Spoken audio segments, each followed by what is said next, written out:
Adam Curry, John C. Dvorak. It's Thursday, June 27th, 2019. This is your award-winning Gimmo Nation Media Assassination, episode 1150. This is No Agenda. Enjoying all the bugs on offer in my city and broadcasting live from the frontier of Austin, Texas, capital of the Drone Star State. In the morning, everybody. I'm Adam Curry. And from northern Silicon Valley, where the Democrats all say, El podcast no agenda es lo más importante.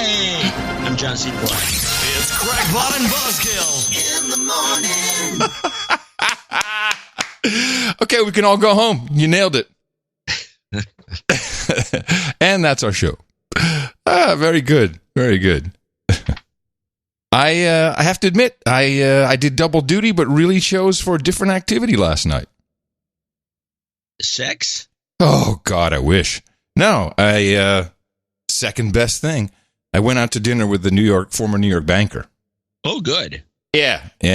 Which, it's like, really, dude, you know what I do. You're going to take me out on a Wednesday night when you know the debates are on? Watch the debates at the bar. I bet all the bars had the debates on. No, not where we went. Nuh-uh. Well, in L.A. they did.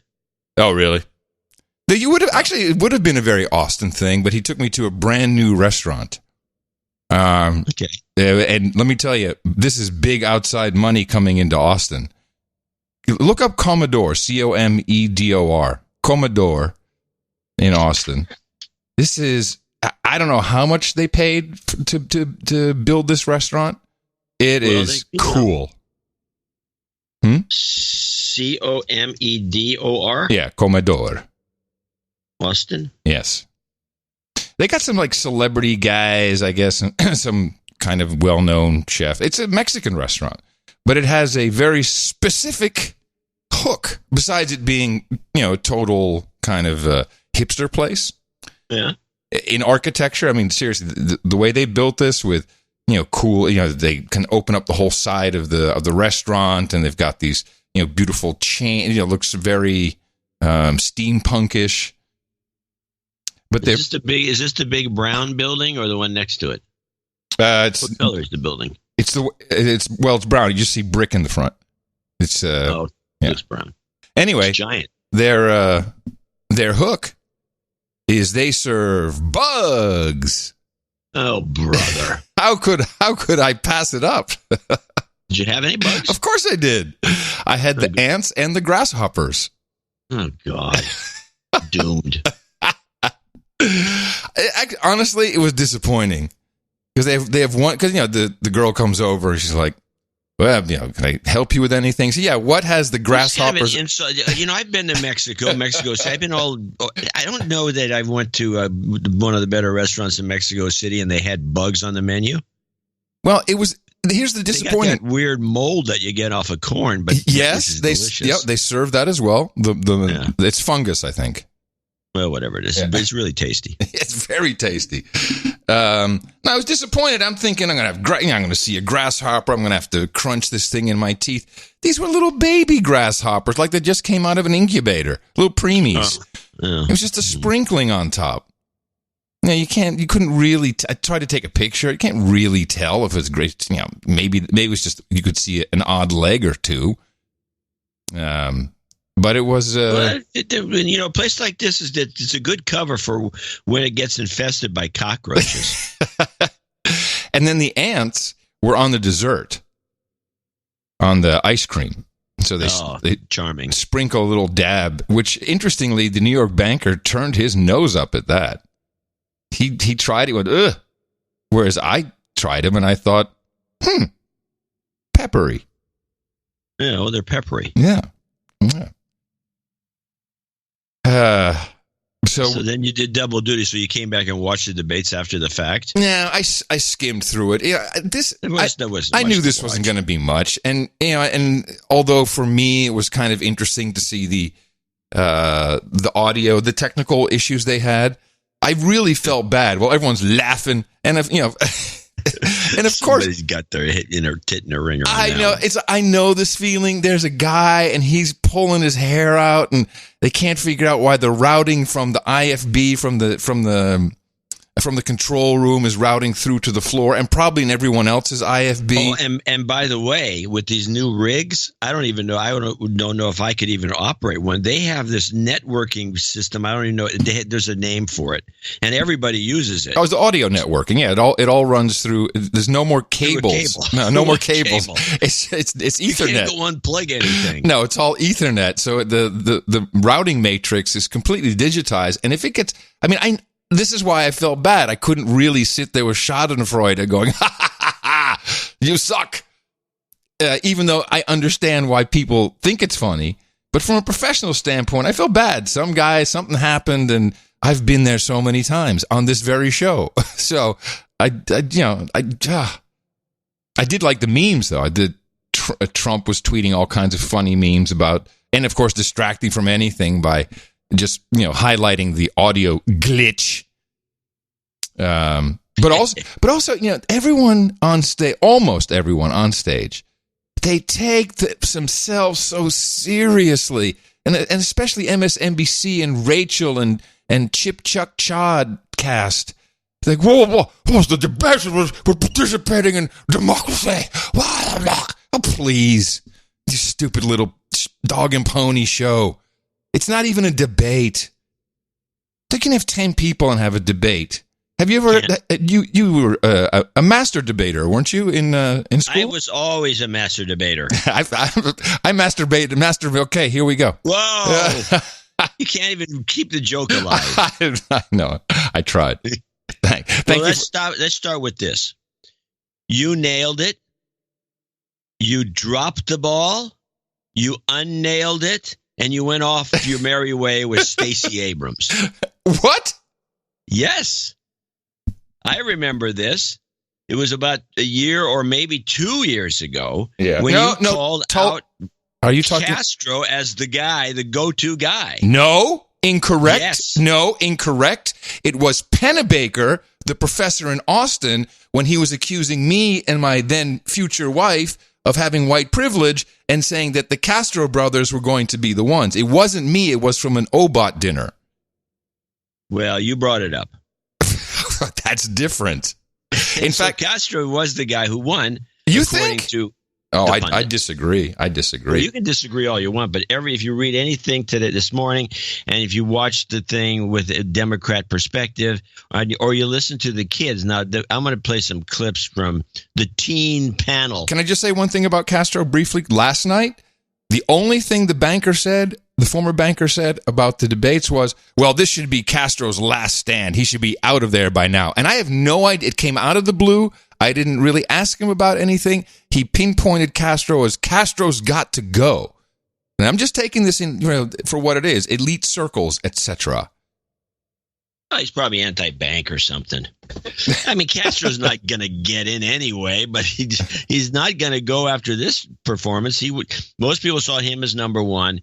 Let's listen with the teens. Now, what is this? Yeah, what is this teens panel? What's going on with this? NBC put together a panel of teens, the millennials, and they're not all teens, and most of them college students, but I'm calling them teens because they sounded like.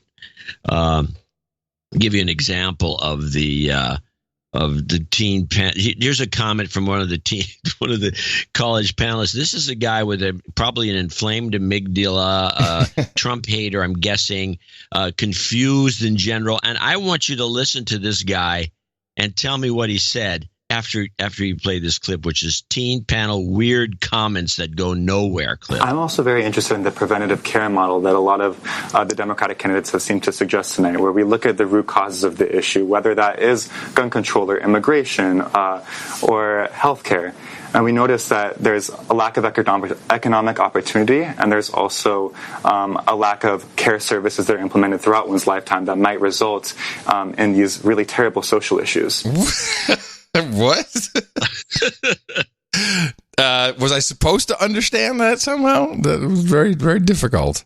It was just dropping in memes, and it was like there was nonstop, and he never really concluded anything. It was idiotic. But that was the group. This is a bunch of young college kids, and so here I got a couple of things here. Here they're talking about the Spanish that was initiated by Castro. No. Beto? No. What are you talking about? It was initiated by the Beto. Yeah, Beto. That's what I said. Beto.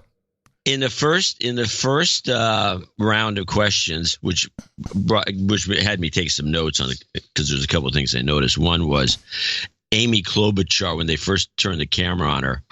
She was, if you had a 4K TV and you could it had a good upscaling, she was shaking like a leaf. Well, I thought Booker's face was pretty funny when Beto started doing that. Booker's face was like, what?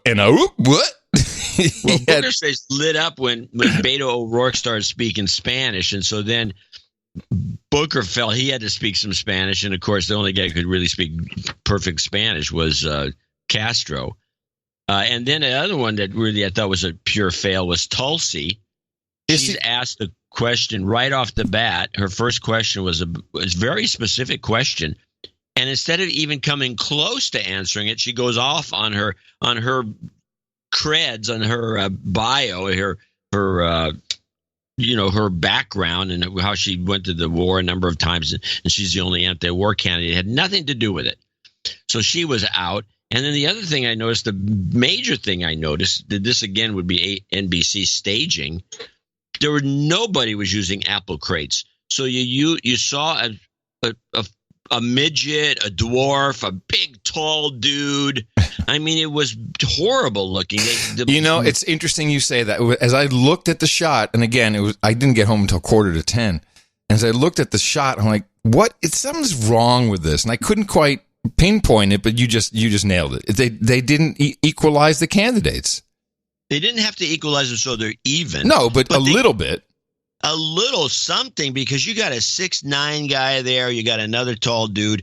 Tulsi's pretty big, so she held her own. But you got a pretty much a borderline dwarf with Klobuchar, and then Warren is a diminutive. She's a petite woman, and so they needed to put them on a full crate at least. By the way, we're talking as television producers here, not as hateful people. This is how television producers talk. That lady's borderline dwarf. Get her an apple crate. Yeah. By the way, I disagree about Tulsi, but we can get to that later after you're done with Tulsi, your teen panel. Was one of the losers, but so let's listen to the kids talking about about what they thought about them speaking Spanish. What were some eye roll moments? Because I definitely saw some from you guys. Ariane, I saw a lot from you when Cory Booker was talking. I saw a couple from you guys. So what were some of those things that you weren't so thrilled about? When Beto spoke Spanish, you didn't like initially. It. I don't want to say I didn't like it, but I think it caught some people off guard, and you could see even some of the other candidates were a little shaken up by that. So I thought that was Booker's expression is trending all over Twitter. I think just as the Spanish speaking went on, I thought that it was great when Beto did it the first time, but then as it continued on with the multiple candidates, I felt like, especially with Booker, it kind of felt like pandering. For some reason, it just didn't feel as genuine coming from him. And I just feel like any moments that didn't feel as genuine coming from the candidates, when we talked about wait a minute, let me ask you a question. Is this like a White Valley girl type girl who's talking about pandering to brown people? Is she even allowed to do that? Doesn't she have white privilege? Is that okay? Identity politics when Booker kept talking. You need to add the vocal fry to make that work. I can't do it. About his neighborhood repeatedly in kind of the same fashion. I felt like that was an eye roll moment for me. Typical. I got a lot of feedback from the millennials about this. They thought they didn't like it. Didn't like any of it. And I'm surprised. I'm like, how can you be so racist? Just using their words. Well, anyway, let's listen to this clip retaining. I'm sorry. Retain?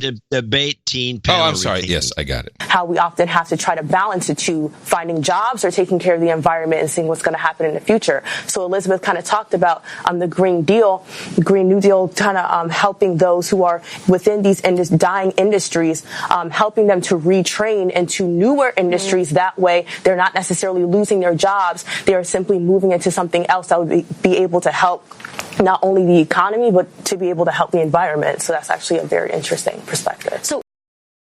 So I want to talk about this. I'm sorry I played that clip. I should play it later. This retraining was not retaining. All right, here's the final clip from these guys, and this is who they think. Well, I got two clips from them. Okay, this is the teen panel discussion about the working class. Did you get the specifics on the economic issues that we talked about in our before the debate that you were hoping for? I mean, Mayor de Blasio specifically kept talking about how he wants to shift the Democratic Party back to being the party of the working class, but never really gave me any, specific policy solutions for it. And the fact of the matter is that Blue Collar America is happening in Pennsylvania, Ohio, Wisconsin, Michigan, those key states that the president won in 2016 because his message resonated with those kinds of voters. Blue Collar America isn't happening as much in New York City as it is in places like that, in places, like me at home in West Virginia. So I felt like that, a lot of the candidates sort of talked about, Elizabeth Warren talked about the poor people, but I felt like it was more about, helping them as poor people and not getting them back on their feet, finding jobs for them and putting them into careers where they can support their families again. Well, that's not that. I think that's valid. That's a good point. Yeah, I thought it was a very good point. All I ever hear is we'll give you money. We'll fix your problems with money. Don't worry about anything systemic. We'll fix it with money. Well, so some of these young Democrats may be thinking otherwise, and I think they're these guys are losing them. That's why they think Bernie appeals so much. So here's now this is the finale clip. This is each one of them saying who they thought won the debate. All right, guys, quick lightning round. Who won tonight in your eyes? We'll start with Valentina and go this way. Julian Castro for actually talking policy. Julian Castro. Castro for the same reasons. Wow. Secretary Castro. I think Warren actually did a good job, but I do agree. I thought Castro stood out as one of the lesser-known candidates. I was actually very surprised by Mayor de Blasio's ideas and his messaging. Wow, so Castro kind of stole the spotlight and de Blasio came out a little bit too. Awesome. Well, awesome. Thanks, everybody. Thanks for coming, everybody. Don't forget don't forget your goodie bag, your tote bag, your swag bag on the way out. Awesome, boys and girls. Yeah. I mean, the fact that we even somehow have to have winners is dumb. It's ludicrous. The whole thing is it's ludicrous. There's no winner, and you put it's fun. 10 people on a. I want to play Tulsi Gabbard because I've liked her, and this is if there's any Democrat I've liked consistently on this show for years, it's Tulsi Gabbard. Yeah, and you can call her a loser. She's a loser in this. No, there's no winners. Let's hold hands. Let's tell a secret. No, I think what she did with the Ryan character, was that Tim Ryan? Ted Ryan? Or Fred Ryan. Fred Ryan. I think she butt slammed him good. I've been in Congress 17 years, and 12 of those years I've sat on the Armed Services Committee, either the Defense Appropriations Committee or the Armed Services Committee.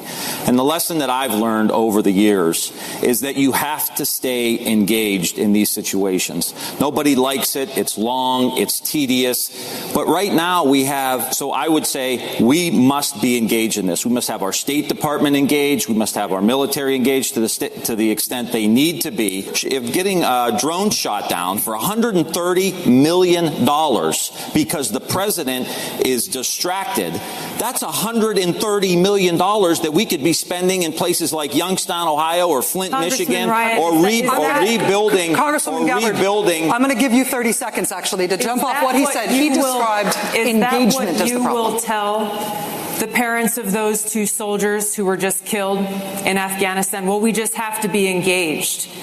As a soldier, I will tell you that answer is unacceptable. By the way, what she just did there, I think that's the most powerful statement she made. As a soldier, I'm not quite sure why. Scott Adams might have a better idea. But when she says, as a soldier, her just the way she looked on stage, who she is, you go, your head kind of goes, if you don't know who she is, like, a soldier.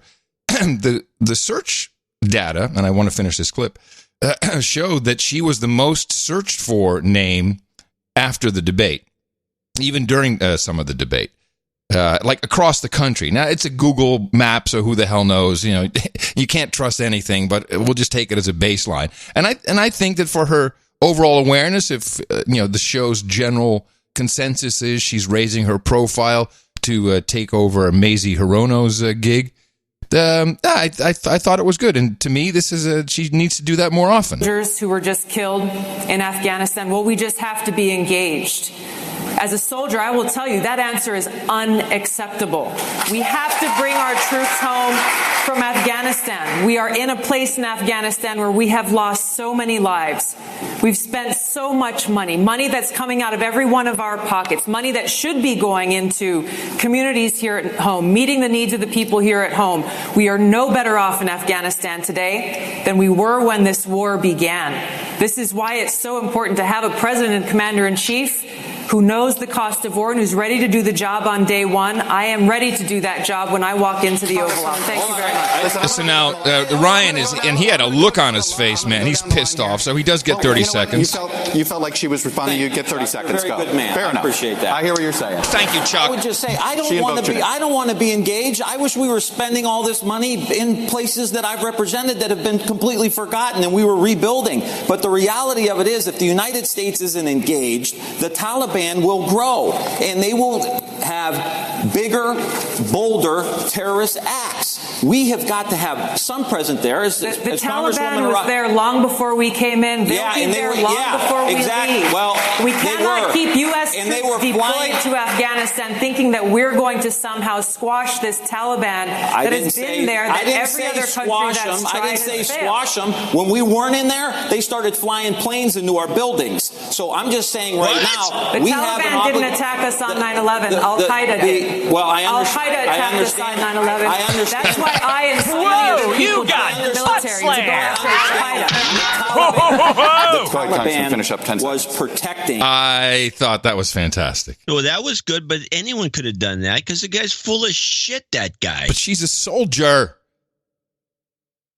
Look. So he goes on with, the Taliban attacked us. Okay, sure. Taliban's done nothing. They attacked soldiers over there. But the guy's a bonehead. He's out. He's out. He's eliminated permanently for saying that.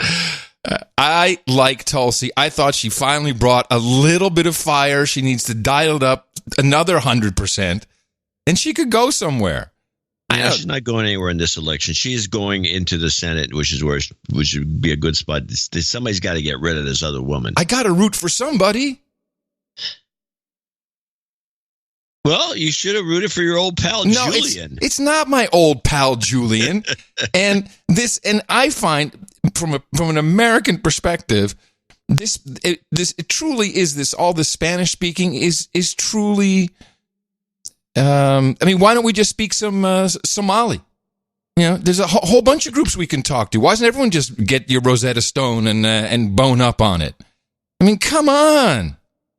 I find it insulting. I really do. It's like, because I know who you're talking to. You're not talking to Americans. You're talking to illegal immigrants. People who are in America, who are Mexican, Spanish, South American, they speak and understand English. No, that was exactly right. That is the reason. I don't see why it doesn't make it even more transparent, the whole point of letting as many illegals in as possible. And then speaking in Spanish. Yeah, get them to vote you, and then you can kick them out afterwards. This is the kind of there was a hilarious video on noagendasocial.com. Yeah. I think it was I think Castro speaking. Maybe it was Beto during his thing, and there's subtitles which say, according to the Mueller report, the No Agenda Show is the best podcast in the universe. I mean, I felt pretty left out. I mean, I understand kind of what he's saying, or what they're saying when they do this, but no, this just. I mean, I could not imagine this happening in any other country, and people would be up in arms. Here's like, oh wow, he speaks Spanish. I think most Americans are actually impressed. Wow, he speaks another language. Yeah, that's odd. Yeah. What is that strange sound coming from his mouth? Maybe he's speaking in tongues. But yeah, in combination with everything about immigration, then it's clear what you're doing. I mean, and that's one way of viewing it. But you know, I've been rear-ended by illegals in Austin with my truck. That is, I'm around. They speak English. They really do. Anyway. So I'm looking at some of the tweets from the Democrats. And it's funny how the Democrats really come out and they really take. You'd think they'd be a little in show business Democrats. I'm talking about the Hollywood elites, and they come out and they're just just pretty blunt. Seth MacFarlane, Candidates, please stop yelling. We are all on the same side. What's the point of a debate then?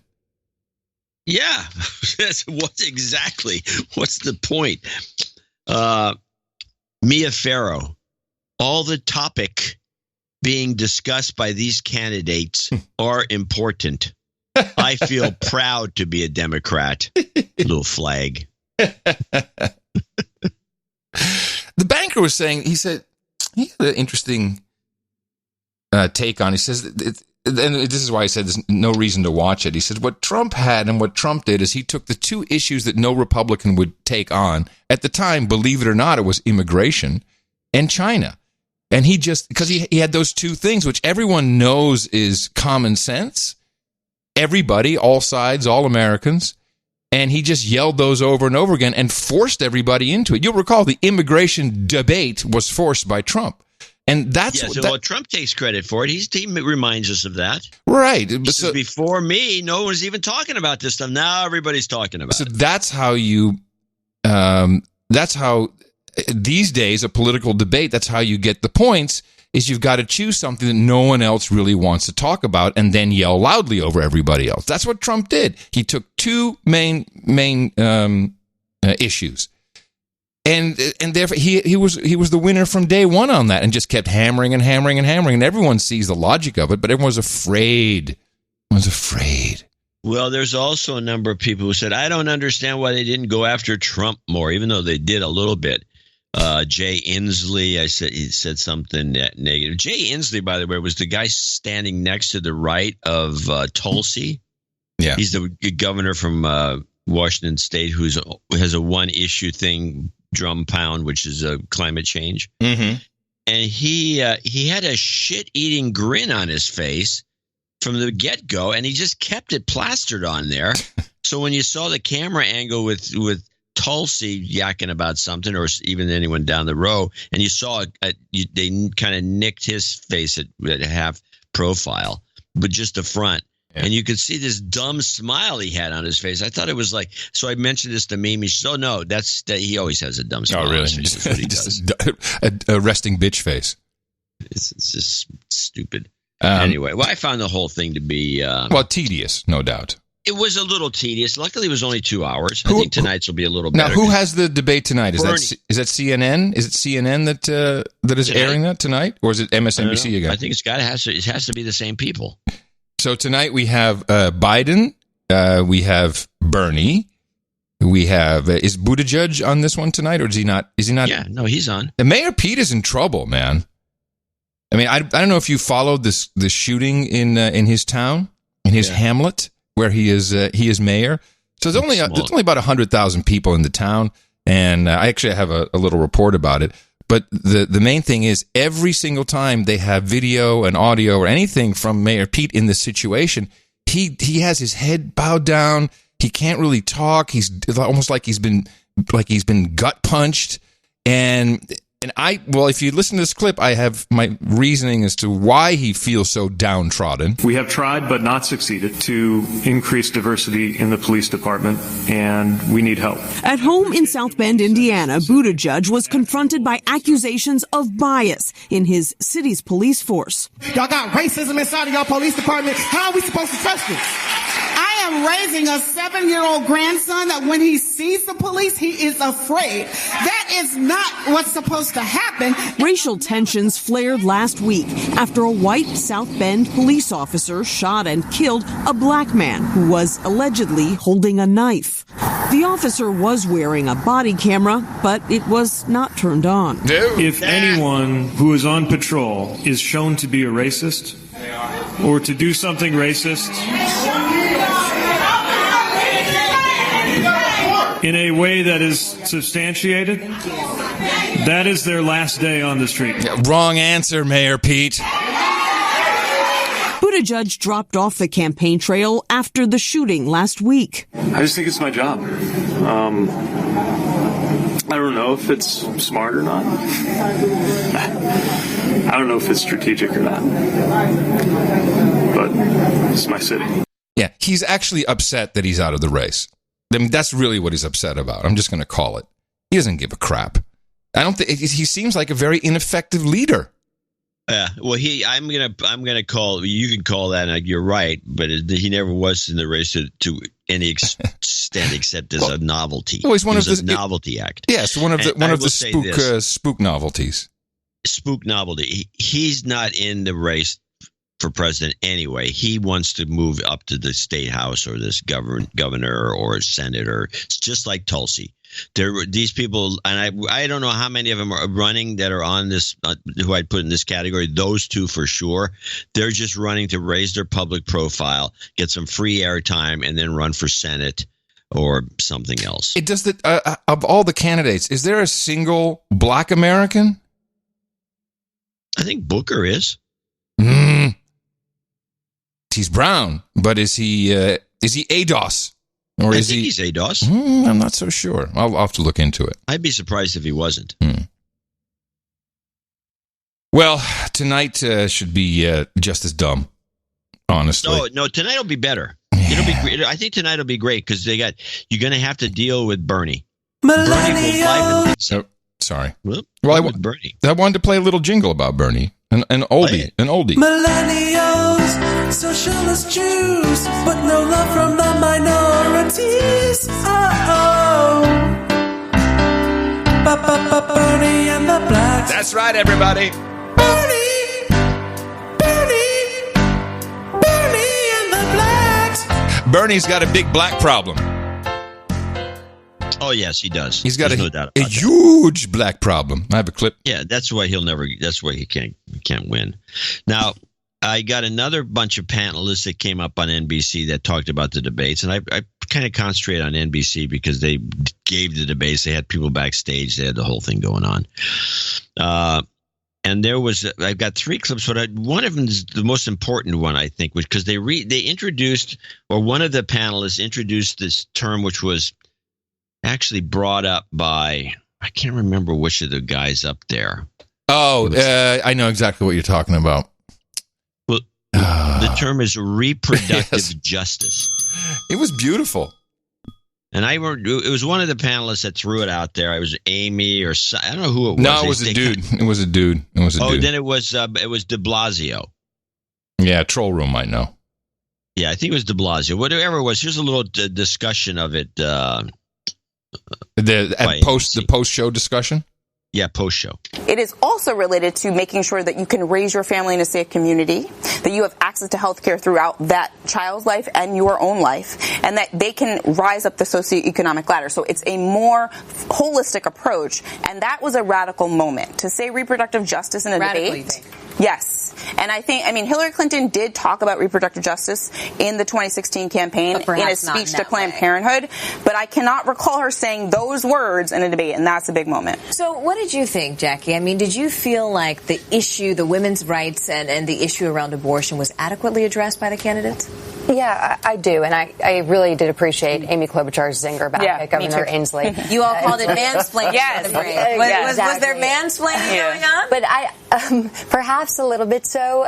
He did make a pretty bold and not totally accurate claim that he was the only person to protect abortion rights, and which meanwhile there were 3 female candidates on the stage who have also pretty much dedicated their career to doing the same. He said he was the only one who supported legislation. Yeah, but what I'm actually really curious is to see Joe Biden answer that question tomorrow. And I was actually pretty surprised that Biden's name didn't come up during that conversation, because he is the one candidate who has been a bit behind the curve, especially in the conversation of reproductive justice, because he hasn't seemed to understand that a lot of the issues around reproductive justice disproportionately affects women of color. Are you speaking about the Hyde Amendment? Exactly. And, there was that reporting that his top female advisors had to educate him on why it was important for him to change his mind and flip-flop on the Hyde Amendment, because it disproportionately affect communities of color. And I'm so happy to hear these white women talking about reproductive justice as I read from the Wikipedia on the subject. Reproductive justice is the human right to maintain personal bodily autonomy, have children, not have children, and parent the children we have in safe and sustainable communities. And this is according to Sister Song Women of Color Reproductive Justice Collective, the first organization founded to build a reproductive justice movement. And let's see. Yeah, this is a all done by black women. They've set this up, and and it doesn't sound exactly the way they are talking about it, the white women I hear here. Well, it's going to morph because, we've talked about this on the show, and people should realize that we see the difference, and it's not it was somebody else who brought this up years ago, and as soon as they did, you realize this is what it's all about. The Democrats have two themes: justice. So they drop the word justice on anything, it's great. Right. Justice and equality, and the Republicans are freedom and liberty. And so you'll see in their literature, either side, you'll find a lot of references to freedom and liberty on the Republican side or the conservative side. And you'll see a lot of references to justice and equality, to the point which is a problem for the Democrats, because equality leads to egalitarianism, which leads to situations like they have in Sweden, where people don't understand that not everybody's an egalitarian, and you bring in a bunch of outsiders who don't believe in this sort of thing, and you have all kinds of issues. And egalitarianism is a serious problem, generally speaking. Justice is what it is. Freedom and liberty is both kind of variations of the same theme. Well, as you just heard that term, the way it was used, reproductive justice, could you sum it up in one sentence what that is? I mean, I have it here, so I'm curious what you think. Just having heard that, what do you think that means, reproductive justice? What is that definition? I think it means freedom to raise kids the way you want. Reproductive justice focuses on abortion access rather than abortion rights, asserting that the legal right to abortion is meaningless for women who cannot access it due to cost, distance, or other obstacles. So no one's using it right. They're just throwing it around. Yeah, well, you're right if that's the case, because if it's just an abortion issue, the Democrats do this. They take the word justice and they drop it here and they drop it there, and then when they do, everyone goes, oh, and they all get worked up about it. And this is another example of that. But it's going to be in play. It's now in play. Yes, and I believe it will become in play during the presidential. The Republicans, and one of the reasons I think we like to do this show and we have a lot of Republican listeners or conservatives, is that they won't get caught off guard. I think a lot of Republicans and conservatives will get caught off guard when it's a strong term. It's a great word. Reproductive justice. Well, just put justice. Yeah, it's just to put the word justice anywhere. Yeah, podcast justice, people. That's what we need. Podcast justice. And then when you hear that, you're like, shit, I can't refute that. Podcasters need justice. You don't even know what it means. Who cares? Who cares? Podcasters need justice. Yeah. Here's another thing a little bit more about, I think that was the reproductive justice clip. Why don't you play the Joe Biden apologizing clip? These are my personal beliefs, but I recognize what the rest of the country wants and seeks out of me, and I need to try to meet the country where they are. And I think Joe Biden needs to sort of articulate that tomorrow. But how do you do that stylistically so that you still convey this authenticity? This is why I'm not a presidential candidate. I don't think it's difficult, right? For Joe Biden, he can say, look, I'm a Catholic. Yeah. This is what I believe. There are many, 70+% of Americans consider themselves as Christians. So he's not alone. A lot of people have that belief. However, I do understand the importance of women's reproductive rights, and I want to make sure that I'm on the side of women. Simple. Right. But there is a fine line, though, because when you apologize once, then when does Joe Biden start apologizing for everything? Anita Hill, criminal justice bill. Well, I would argue that some of the things on your list he does need to apologize for. But I do think that that's the trick when you have a long record. It's like when you have this, decades-long record, you're going to have a lot to explain, and I think that, the crime bill is another thing that's going to come up. It came up for Hillary Clinton, even though she wasn't in office. But Joe Biden wrote that crime bill, and there's a lot of black people in prison as a result. And so he's going to have to speak to that constituency and explain, I didn't see these circumstances. I didn't foresee it. The evolution. Yeah, that's not going to work. No one's going to fall for that. I didn't know how. Whoa, I didn't know what the policy would do. Oh, no, I'm sorry. I think that he's got the same black problem that Bernie has. That's why. But bringing in Kamala Harris. By the way, this is an irony. Kamala Harris is not respected by blacks, generally speaking. No. ADOS blacks. Nope.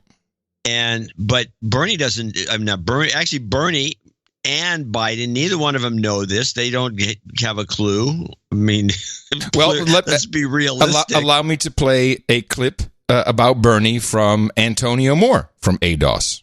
What up, y'all? This is Antonio Moore coming to you from Tone Talks, coming to you briefly with a quick hit because I got no notification that Bernie Sanders is talking about forgiving all the student debt.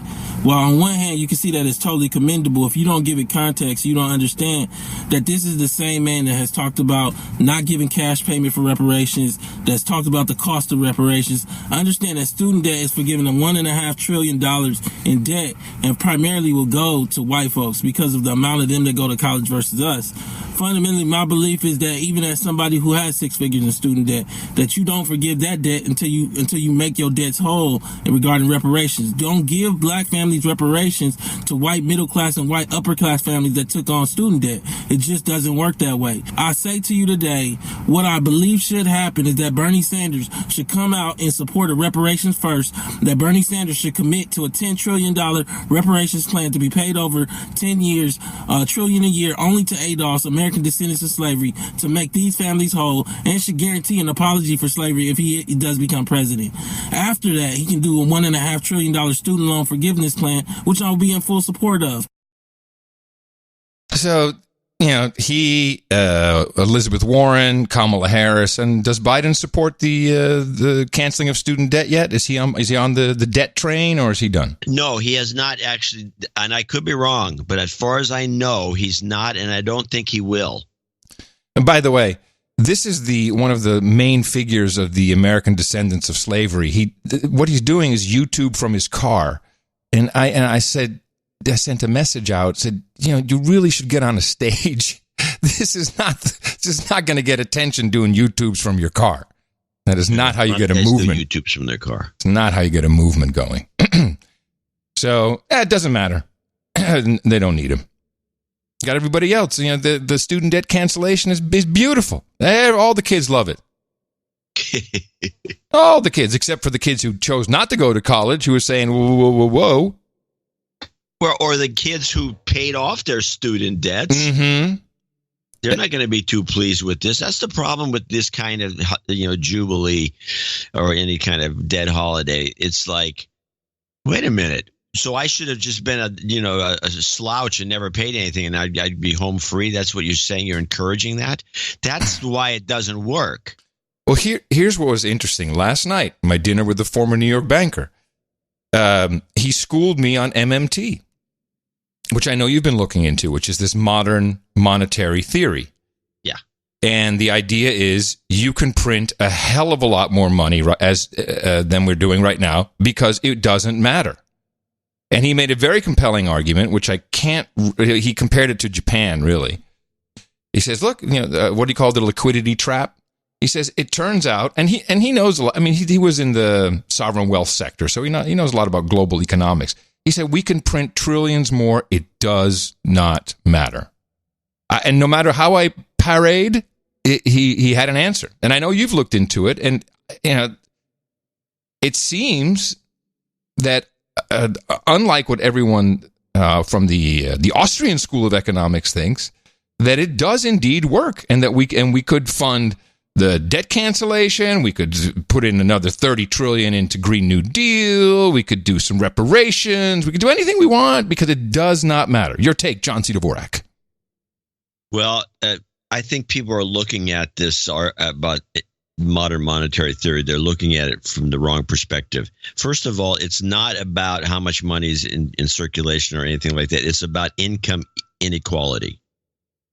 And if you listen to the people that promote this idea, and you can just draw, and he's right, it doesn't matter. I don't think it does either, and it's not going to matter when it comes to the fact that there's an income. In fact, it may worsen income inequality based on the economic cycle and based on what this woman, I think her name is Slotkin or something like that, and she is the economic policy person for Bernie, and she's one of the big promoters of MMT. Mm-hmm. And she made this comment once, and which stuck with me. And as soon as she said it, I said, well, wait a minute. Oh, I thought it was just a dog whistle comment, but to use that term.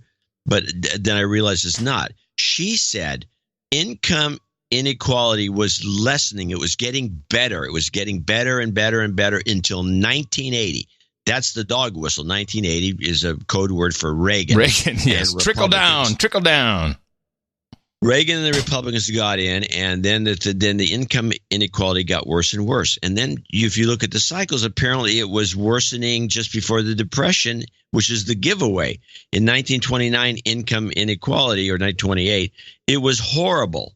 And then the Depression came. 1980 is the end of another depression that took place in the 70s. In other words, these folks, their whole orientation, I have a presentation I could write up. Their whole orientation is, yes, put us into an economic tailspin, sink the economy so everybody's broke. Then you have no income inequality. It's all evened out. And I'm reminded of one of the Koch brothers, I think it was David, it had a special on him on one of these networks. And he said, we were almost a bankrupt company in the 1970s.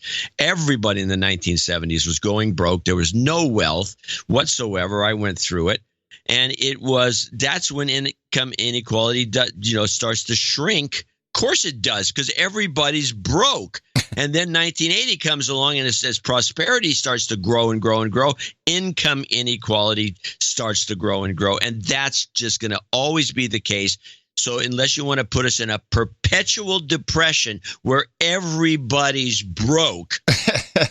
Right. But it's the Democrats who are saying this. So you'd expect them, the more socialist individuals of our society, to want everyone to be depressed and broke. And maybe they want that, but they do. But they want us all to be broke. But what they're saying is the opposite. We'll have the opposite effect. Well, they're wrong. Yeah. It didn't matter what I said. He had an answer. That's kind of his MO sometimes anyway. You've met him. But the one thing we did agree on was how awful the removal of the ordinance rules in Austin is, that now people can pitch tents on the sidewalk. But here's what he added to it. He said, although it's horrible, and it turns out that our governor Abbott, he tweeted out that he was going to make some laws to stop this. He said, we can't have this. If any Texas city thinks they can do that, we're going to write legislation to stop it. The banker said, actually, having homeless living on the street or the unhoused is a sign of great wealth of the society, because we are so wealthy. But let's just say California, but we'll add Austin to the mix. So prosperous that we don't care if people are poop on the street. Go ahead, poop what you want. Everything's great. So so his theory is that is a sign of great prosperity. Yes. And decadence. Yes, exactly. Which is exactly. You're so decadent that you don't give a crap if people are pooping on the street. Hey, well, look, let's get in the limo, Louise, before this poor homeless tramp, this pathetic soul, poops in front of us. Oh, yes.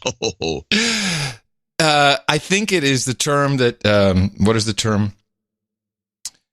We're so wealthy, we don't give a shit. I think that's what it comes down to. You can do one on the street. And he has a point. Look at California. He might actually have hit one there. I thought it was out of the park. I stopped the conversation. I got to write this down. I can't believe you just said that. And even though we don't like it, it truly shows you in a elitist, very wealthy society, maybe equitable to the Romans, or maybe the Weimar Republic had a lot of this stuff going on before everything went crazy. Take some solid examples. In San Francisco, the poop map and all the rest of it began after Twitter. Jack Dorsey and the folks they had a bunch of porta potties near, not in front, not on the street, but near the Twitter headquarters in San Francisco. Yes, and it was this. Oh, we can't have these porta potties. It makes a bunch of homeless surround them, and they get in line and have to poop there. I'd rather not see the porta potties. They're just a little bit too much for me. So just get rid of those. Get rid of those ugly things, and let the homeless go somewhere else. Well, the sad part of it all is the only solutions that they'll throw out there cavalierly is We need affordable housing, which is just more money for them. I own that piece. Let's put some affordable housing on that. Yeah, this is a good idea. And it jacks up the rents everywhere, moves people out, gentrifies. Yeah, I cannot get a wedge in it. I'm loving this idea of the argument that's just rich, decadent elites that don't care if anybody's dying. And Louise, was that a dead man you stepped over? Is he dead? Oh my! Is he breathing? Well, you kick him for me, Bruce, and find out. So he kind of blew my mind with that. Yeah. No, I'm all in on that one. Blew that's my mind. Exactly what's going on. Because that's what we're seeing. Yeah. You got a Lamborghini dealer and then there's a guy pooping. I mean, come on. And the wealth has gone to our heads. It's gone to our heads.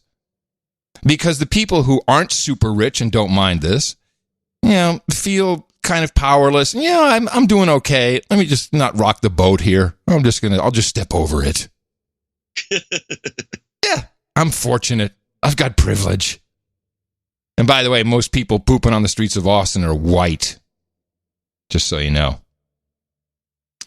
How about just during the debates? Was there any Green New Deal crap? Because I got a couple clips from Europe that I want to share. Was there any? I didn't pick anything up particularly. I mean, they didn't really get into it. They were mostly, I don't know. I think there'll be something tonight, but they didn't get into it too much. I mean, the guy who would have gotten into it was Inslee because he's pretty much. Oh shoot! I just had an idea. I'm sorry. I just want to go back to the homelessness thing. Let's just take it for true that this is the incredible wealth and what were some of the terms we used? Decadence. Decadence. No, the pooping on the streets. Yeah, decadence. This, you know what this calls for? This calls for a reality show. Lifting someone from the street. People will love that. You know what I mean? It's like your town could be next week. Story. What? Yeah, Pygmalion. My Fair Lady. You get some of these just trading places. That's it. All right. So there wasn't a lot of Green New Deal, is what I'm hearing. I didn't see any actually in my scan. A couple of climate changes, maybe, but nothing substantial. But it wasn't. Because it. Yeah. Well, it didn't get. I mean, there's still. This is what gets me. There's a large group of Democrats that are bitching and moaning about the fact, and they didn't want to bring it up. I think because they're worried about getting tossed, because they're not supposed to discuss climate change as a debate. They don't want to debate climate change. Of course. So there's a bunch of Democrats that want to actually have one of the debates just be about climate change, and I'm thinking to myself, what would that be like? Everybody in the Democrat Party is in on the whole idea that we're going to all die in 12 years. And so there wouldn't be much of a debate. There'd just be a lot of agreement and head nodding. Exactly. Well, over in the UK, there's a big push once again. This is all in the backdrop of the G20, which we'll talk about, which is taking place this weekend. But Sky News really stuck it to the British people with this little expose and a new term, or a term that is being rejuvenated, was introduced to the lexicon. In the 18th century, the Industrial Revolution kick-started economic growth and modern capitalism, but only at the cost of pumping out millions of tons of carbon into the atmosphere as the years ticked on by. From iron and steel production to coal and steam power, plants and factories, and for centuries, Britain was the only name in the game. The world's economic engine, the world's richest economy, and by far the world's biggest polluter. But just look at what happens at the start of the 20th century. America finally begins to overtake us. But these ever-increasing bars tell another story. The richer we've got, the more we've polluted. And it all comes back to the fact that we never put a price on waste. Until now. Because with scientists predicting a climate catastrophe, and with China pumping ever more pollution into the atmosphere, the greatest challenge of the next century is going to be managing this carbon debt. The debt that Britain started. All right, Britain. It's your fault, first of all. So we're looking at you. Second, climate debt. I like this. This could be, now this is a financial instrument. Now they've finally done it. You could be born and the government could place a climate debt on your head. And you would have to work that off during your life. You would have to do things to remove your climate debt. I mean, have you heard this term? I think I might have heard it along with climate justice, using that term again, as kind of a, they're fishing. Looks like they're fishing. They got these terms and they're throwing them out there, see what happens. I may have, but it would have been a while back. So they're shaming the British people into this climate debt corner, and with that comes an open letter from an open letter from investors with $34 trillion worth of assets just ready to invest. Europe is braced for a record-breaking heat wave. Temperatures forecast to hit 40 degrees Celsius across much of the continent. For many, it's yet another sign of global warming. Now some of the world's top investors are joining calls for action. Money managers responsible for $34 trillion in assets have signed a joint letter demanding change. Together, they account for nearly half the world's invested capital. Signatories include Legal and General Investment Management and CalPERS, California's Public Employees Retirement Fund. But the world's two biggest asset managers are missing from the list. BlackRock and Vanguard wouldn't give specific reasons for not signing. Now the letter comes days before a G20 summit in Japan. The investors call on governments to work with them on action against climate change. They support the Paris Agreement on Global Warming struck in 2015. It calls on governments to keep average temperature rises to less than 2 degrees above pre-industrial levels. Yet the world is on track for an average increase of at least 3 degrees by the end of the century. In Europe right now, it feels a whole lot hotter than that. So the way I read this open letter is these are government, quasi-government investors. It's not BlackRock and Vanguard. It's not the commercial guys. They're not stupid. I'm not putting my money in that. But the California government employees pension fund, what was it? Yeah, PERS. Yeah. CalPERS. Yeah, that's like government almost, isn't it? No, it's a big giant. If you work for the state or regional governments in a lot of cities, I think even the money goes into CalPERS it's like a retirement system, right? But they want to put your retirement money at risk in this cockamamie climate change investment. That's because they're in California and they're suckers. They're dumb. And then let me make a point that I want to just. I don't like the Bill Gates thing where you make a bunch of rich guys pledge half their wealth. The Warren Buffett pledge. The Warren Buffett pledge. This is I really disliked Grover Norquist.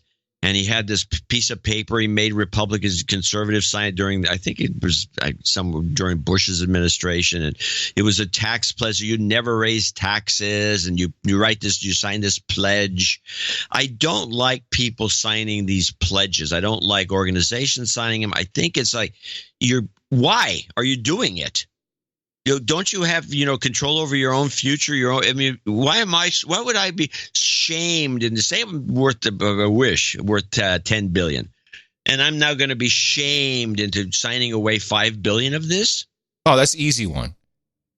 It's dumb. Oh, no, but it has nothing to do with smart. First of all, I do realize that, for example, I do remember when Ted Turner pledged $1 billion to some university or something like that, and then he just reneged. If you get worth $10 billion, you can sign anything you want and just say screw you, and don't do it. But then again, now it just shows that's not what's happening. What's happening with those guys is different. You know, very wealthy people. I mean, really wealthy people. I know very wealthy people, and people with so much wealth who can and have purchased anything they want, any kind of love, but they can't get respect from the people. So it's a virtue signal. They want to be liked. please like me. I'm not going to argue and I don't care how much money I have to pledge. Just like me. I don't want people to look at me sideways. Please like me. Yeah, I understand, and that's probably exactly what it is. But that's not my point. My point is that nobody should be signing pledges like this, and especially government employees who signed that Grover Norquist thing. If I got a representative working for me and say he's the state senator or whatever, I want him to be beholden to the public that voted him in. I don't want him being beholden to some guy, Grover Norquist. I think it's like, what are you pledging to this guy for? You're working for me. Right. No argument there. Final thing on the New York banker. He said, oh, he had read some article, which he sent to me, which I haven't read yet, about grid calculations. And it turns out that you really don't need that much gas to pick up the slack on wind and solar. There's all these grid calculations, and turns out it really works, and you don't need. I'm like, that sounds like bull crap. And he just was going on and on. And then we got into an argument. He said, well, as you know, DC power is much more efficient to transmit. I'm like, stop. What? Now, please tell me that's wrong. I mean, I just can't. I mean, no, DC power is not more efficient to transmit over lines. Is it? DC power is more efficient in a lot of things. For sure, yeah, in your house. I don't know if long-range transmission is one of them. I don't believe it is. No, it can't be. That's what Tesla and Edison fought about. Yes, and it had to do with transmission, I believe, at the end of the day. Mm-hmm. Yeah, I'll get this. I'll send you that article. We got to deconstruct this, because all of a sudden he's all in on wind and solar works, and that means someone else in the elite circles is thinking it. He's never going to take me out to dinner after he hears this. Sure he will. Just convince you you're wrong. Wrong. Wrong again, Curry. And with that, I would like to thank you for your courage and say in the morning to you, the man who put the C in the climate debt, John C. Dvorak. And thank you, mis amigos. In the morning to you, all the ships at sea, boots on the ground, feet in the air, subs in the water, and all the names and nights out there. Yes, in the morning to the trolls in the troll room. That's to be found and open and available for everybody at noagendastream.com. It's not just our show. We do it live on Sundays and Thursdays, and you can troll along and make really funny one-liners and virtue signal, do anything you want there. Go ahead and bring it while you're listening to the live stream, but you can do it 24/7 because there's always cool shows. Different opinions, different topics. It is running 24 hours a day. NoAgendaStream.com. Also, in the morning to our artiste for episode 1149. The title of that was Couple of Reds. And this was created by Mike Riley. We had a number of choices. We selected I guess I'd made a comment that Robert De Niro in that Trump hate video looked like something the cat had puked up, like a hairball. And so he made a piece of art that looked like a giant cat had just puked out Robert De Niro, and we kind of liked it. It had something to it. It was good piece. It worked. It's cheap laugh. We got cheap laugh. Now, I'm looking back at to get some art for the newsletter, and I realized that we haven't heard from Thorin.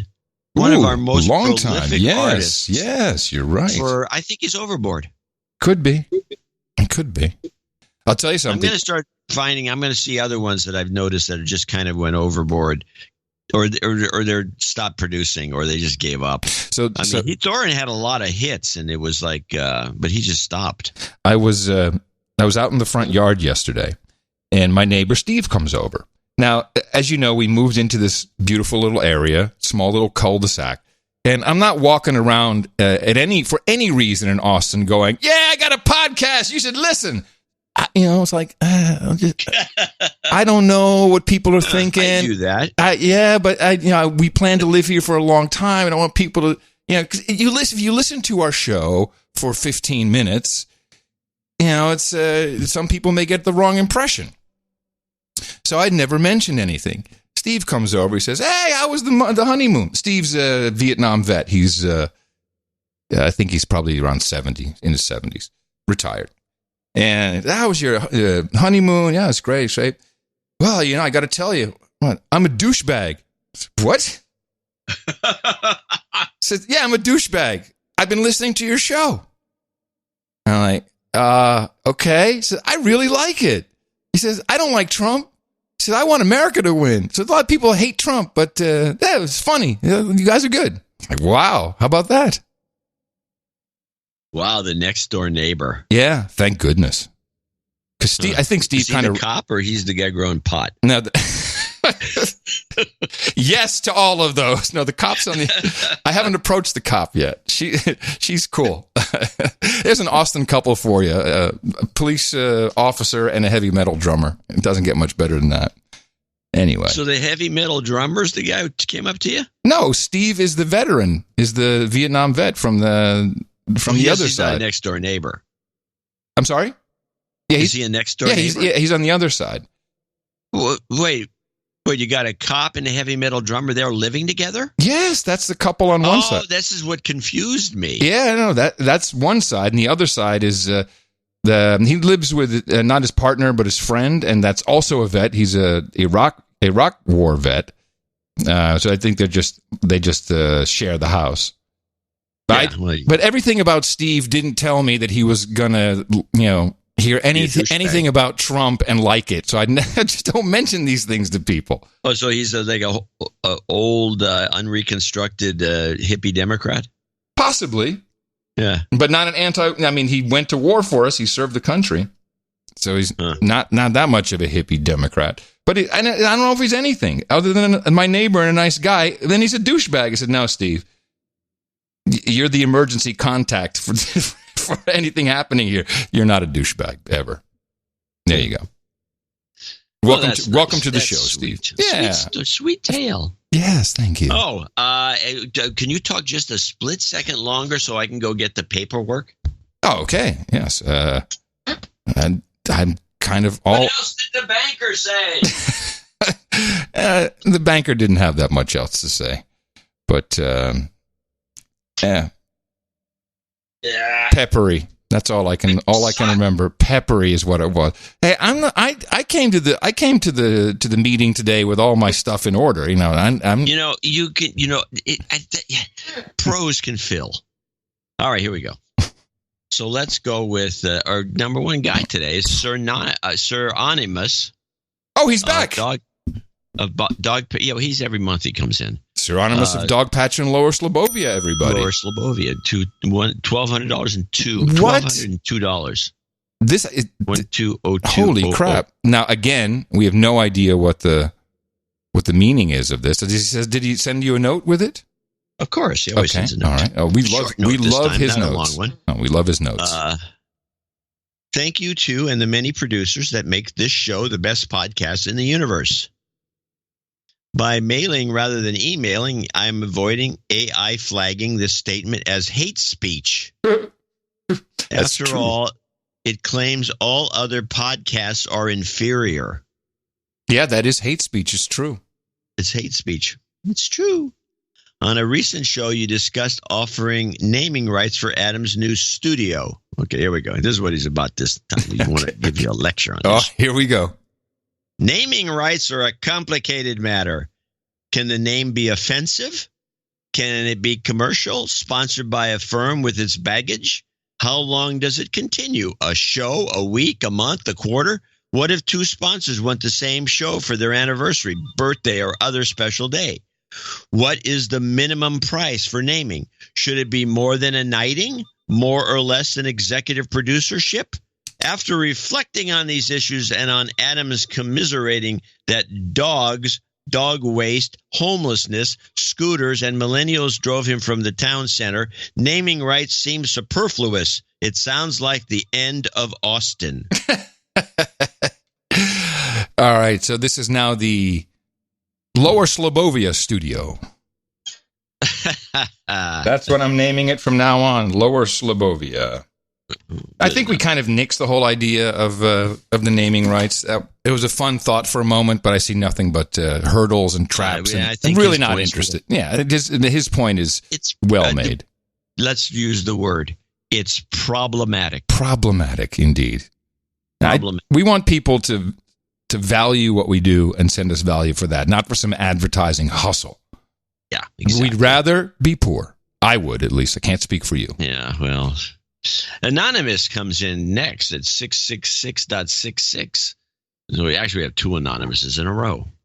Anonymous, Viking of the Pacific Northwest. Mm-hmm. I don't remember that. This, together with my January 31st, 2018 donation of $350, completes my knighthood. I want to be known as the Viking of the Pacific Northwest. Dvorak's excellent contrasting of Amy Goodman's domestic violence report with the public records and Adam's nuptials, as well as double 33 followers on No Agenda Social, make me realize that it's time for a knighthood. Woohoo! I like cider and svid, which is the Icelandic sheephead, at the round table. Let me add that. Let me put it in order right now. Cider and svid. Okay. Travel karma for the Baron of Henderson, Nevada, and a big audience karma for the upcoming Salem, Oregon meetup. That'd be a good one to go to. Okay, so we have some travel karma and audience karma. Yeah, I got it for him. You've got karma. And thank you very much for your courage. See you at the round table for the ceremony later on today. Callan Nistor, 333. ITM folks, working our asses off here at the farm, and always looking forward to your next episode. Keeps us going. You, hemp, and beer is all we need. Callan team at Lavender Blossoms. No jingles, but please play Drone again at the end of the show. Million thanks. Yes, well, I'm going to. We don't have a lot for end of show, so I will play that. And a quick hit for you now with the karma. The drone again. You've got karma. Okay.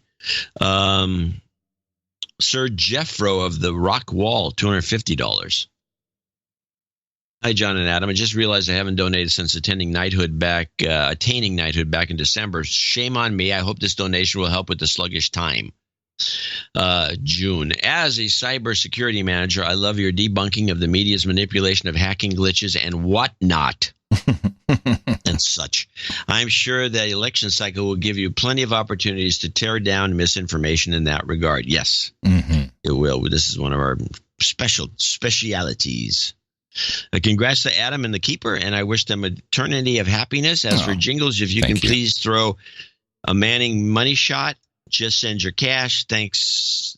Think of the children and a little girl, yay, on my way to help me remember to donate more often for the children. Thanks for all you do, Sir Jeffro of the Rock Wall. That's a sure enough money shot. Woo, Jesus. Woo, Lord. Look at that. That's a money shot. Kellyanne Conway is a money shot. Just send your cash.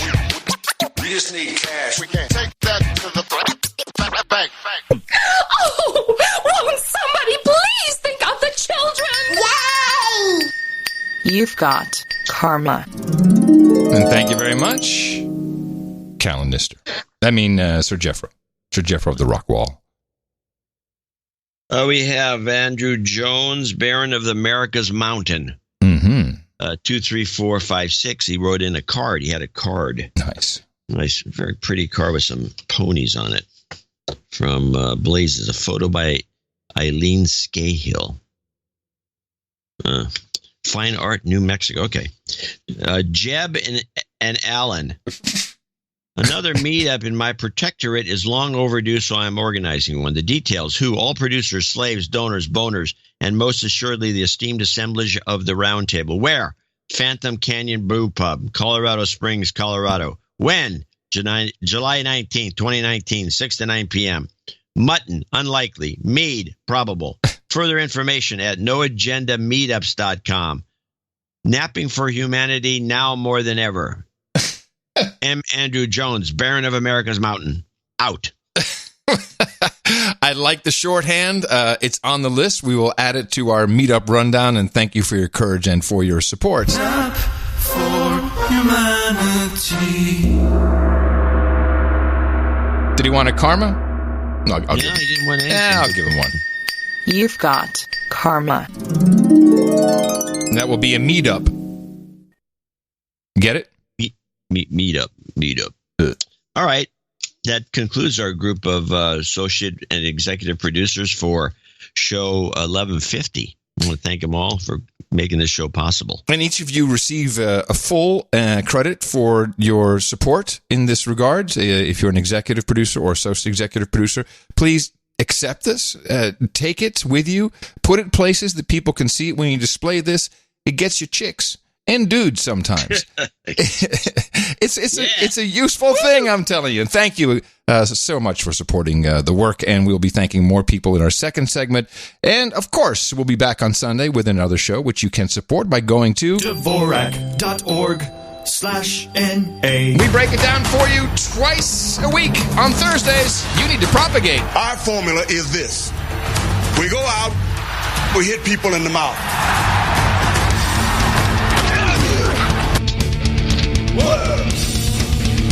Order. Shut up, slave. Shut up, slave. Before we move on, I've been meaning to ask you something for several weeks. Keep forgetting. Finally wrote it down in my show prep. Do you, by any chance, have a video of our vows from the wedding, as you posited at the time? Yeah, somewhere. You have because you told me you had the full ceremony. I do. Could you please get that to us? Okay. Thank you.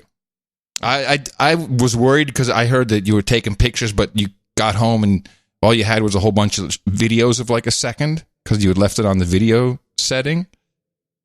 And I was worried that maybe you just had one picture of the ceremony and no video. I will go look. Okay. I took the whole video. I've done this before. Mm-hmm. I've only, complete video. It takes, 20 minutes, whatever it was. Yeah. I don't mind doing it, and I do have it. And whether, I don't know about the audibility of the vows, but I think most of it should be in there because it was pretty quiet. All right. Well, thank you. It's appreciated. Yeah, I should put that aside. Yeah. What happens, I have this problem because I'm like there's certain things I have a bad habit. I just start collecting stuff. So I collect photos. I've never noticed this. Really? And so I end up with these terabytes of photos, and they're just like all these photos. And so then and they're not cataloged. That's the real problem. You know what you need? You need a dead man's switch. You need when you keel over and it's all done, just terabytes of shit gets released. Just shoot it all out into the ether. just put it all on IFPS so it's there forever, can never go away. It'd be fantastic. Yeah, that'd be beautiful. So every once in a while I delve into the thing, into the pile. It's like jump into a pile. Mm. And then, wow, that was a great photo. Anyway, yes. Okay, I'll get back on that stick there before it gets erased accidentally. So you have a couple of things. So good news in the Queens. It looks like that nutcase. Nutcase, not a nutcase. She's not a nutcase. She's just an extreme justice Democrat type. And she is going to, do what they do in these other towns. They're going to, crack down on the police and make sure that they're nicer and let people poop in the streets. And just who cares about? Who are you talking about? Or shoplifting. Caban. Ah. That woman. The justice woman, she's apparently 1 inch from winning. Here, played. Caban in New York wins. City, Tiffany Caban appears poised for victory in the Queens District Attorney race. Caban, a 31-year-old queer Latina public defender, would become the first woman to hold the post. She ran on ending cash bail, stopping the prosecution of low-level offenses, decriminalizing sex work, and going after bad landlords, cops, and immigration and customs enforcement. Tiffany Caban claimed victory last night in Queens. Well, this is interesting. She is one of the Soros sisters, I should say. And I learned this from my buddy Mo, that Soros in particular, I know there he is, the big evil Soros, but it's not a secret that he is sponsoring black female district attorneys all over the country. And I'm not quite sure why, other than social justice seems to be written all over them. I think he also helped get the Chicago DA in place. Well, These people, and they're not just her or black district attorneys, but there's a bunch of other ones. They're all these justice style. I mean, Seattle's got one. We have one in San Francisco. Kamala Harris actually comes from that whole school. Also a Soros sister. And unless you're doing it to lower the price of real estate in an area, there's really no other reason that I can think of. Because real estate prices in Queens, which is a huge place, is going up. Maybe it's time to reverse the trend and turn Queens into a shithole. Well, I guess my point is that's what's going to happen. By the way, it's broader than that. That's my point. It's like we may be turning a lot of places into a shithole. Well, but it seems like these DAs are chosen and sponsored for their, obvious social justice warrior qualities. Yes, absolutely. It's a great experiment. Soros is, how old is Soros? He's like 80 something, yeah. Well, being a lizard, he'll probably go to be about 110. He's going to look so good when he finally changes his skin. Oh, once he sheds that old crusty version. Yeah. Yes. Anyway, so she's in. It looks like. I mean, it's still close because Katz is the one who should have won, the borough president. But I think these are also rigged somehow. Yeah. Whenever you hear the name Soros, you can kind of think so. Yeah. What they need is some of that rigging for the women over in the EU. I think they try again to vote on their new leader of the Starfleet Command to replace Juncker the Drunker in the EU Commission. Right. And so it's all about gender balance now. Oh, yeah. You think it's just here in America that we have all this crazy stuff going on? No, gender balance. That's what they're looking for. The European Union has a gender gap problem. None of its three most powerful institutions have ever been led by a woman, including the Commission, Council of National Leaders, and the European Central Bank. But now those posts, plus the top diplomat job, are up for grabs, providing an opportunity to break up the boys' club. I think it's high time. We never had a female Commission president. We're totally lacking gender equality. I mean, even in the European Parliament, if we want to represent Europeans, we cannot ignore half of the population of the European Union. And it seems the boys are at least making the right noise. Oh, I love them. I love how this report, instead of men, oh no, the boys' club, the boys. Really? Can you imagine if that report was reversed? I mean, I hate doing that, but geez, I mean, come on. We cannot ignore half of the population of the European Union. And it seems the boys are at least making the right noises. Right. Gender balance means at least two women. It's important for me to have gender balance in these nominations, that we have 2 men and 2 women. For Europe's most powerful position, that of the Commission President, currently held by Jean-Claude Juncker, Denmark's Margrethe Vestager is in the mix. Currently, she's the bloc's top competition official and has made a name for herself for taking on the likes of Google and Apple. Other candidates include head of the World Bank Kristalina Georgieva and Spanish Economy Minister Nadia Calvino, but most names being touted are men, as the leadership reflects domestic politics across the bloc. Despite growing pressure for gender diversity, men dominate the makeup of most EU institutions. Of the bloc's 28 state leaders, just 4 are women, and the gap is particularly glaring at the ECB, where just 2 women sit on its 25-member council. Also, fixing the gender gap is just one factor of many in the race. Any deals must balance the interests of states and parliament, big countries and small, Europe's north, south, east and west, and political parties. EU institutions are also not only more male than the electorate, they're whiter too. Minorities make up 1/10 of the EU population, but just 5% of incoming lawmakers. Oh, it's going to be so fun to watch this. I think that Margrethe Vestager, she's interesting. She would work. Yeah. And gouge the United States is all she's into. One of the 4 women leaders in the European Union is Angela Merkel. Second time now she's got the shakes while standing in public. Did you see this video? No, I did not. So it happened a week ago, the first time, and she was in Ukraine. And she started shaking uncontrollably, and it was, oh no, she was dehydrated. Okay. Now she's on stage, Then it starts happening again. One of her minions walks up, hands her a glass of water. She reaches out because she sees someone coming. She goes to grab. She says, no. I guess she didn't want to seem weak or something, but and she's just the whole trembling with her legs, the same thing. And it's like, oh, no, just nothing to see here, no problem. Could be a diabetic thing, too. Something's going on. And, why can't she just be honest? It's not dehydration all the time.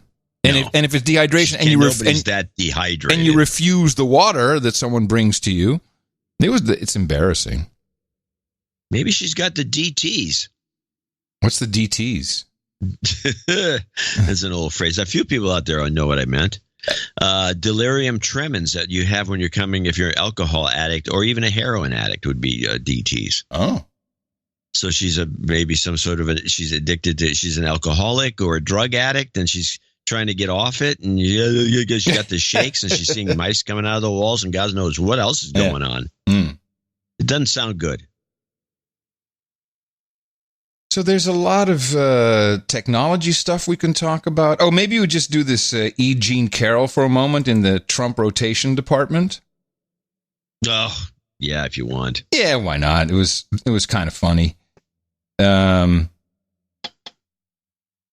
So E. Jean Carroll is promoting a book. That's the only way you can see it, and CNN fell for it.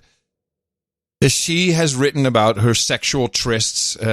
I believe that's a main subject of her book. She might as well be Wilt Chamberlain. She makes it sound like she's had affairs, or either you had affairs with everybody, or she was hit on by pretty much every major person you've ever heard of in your life. Yes, somehow.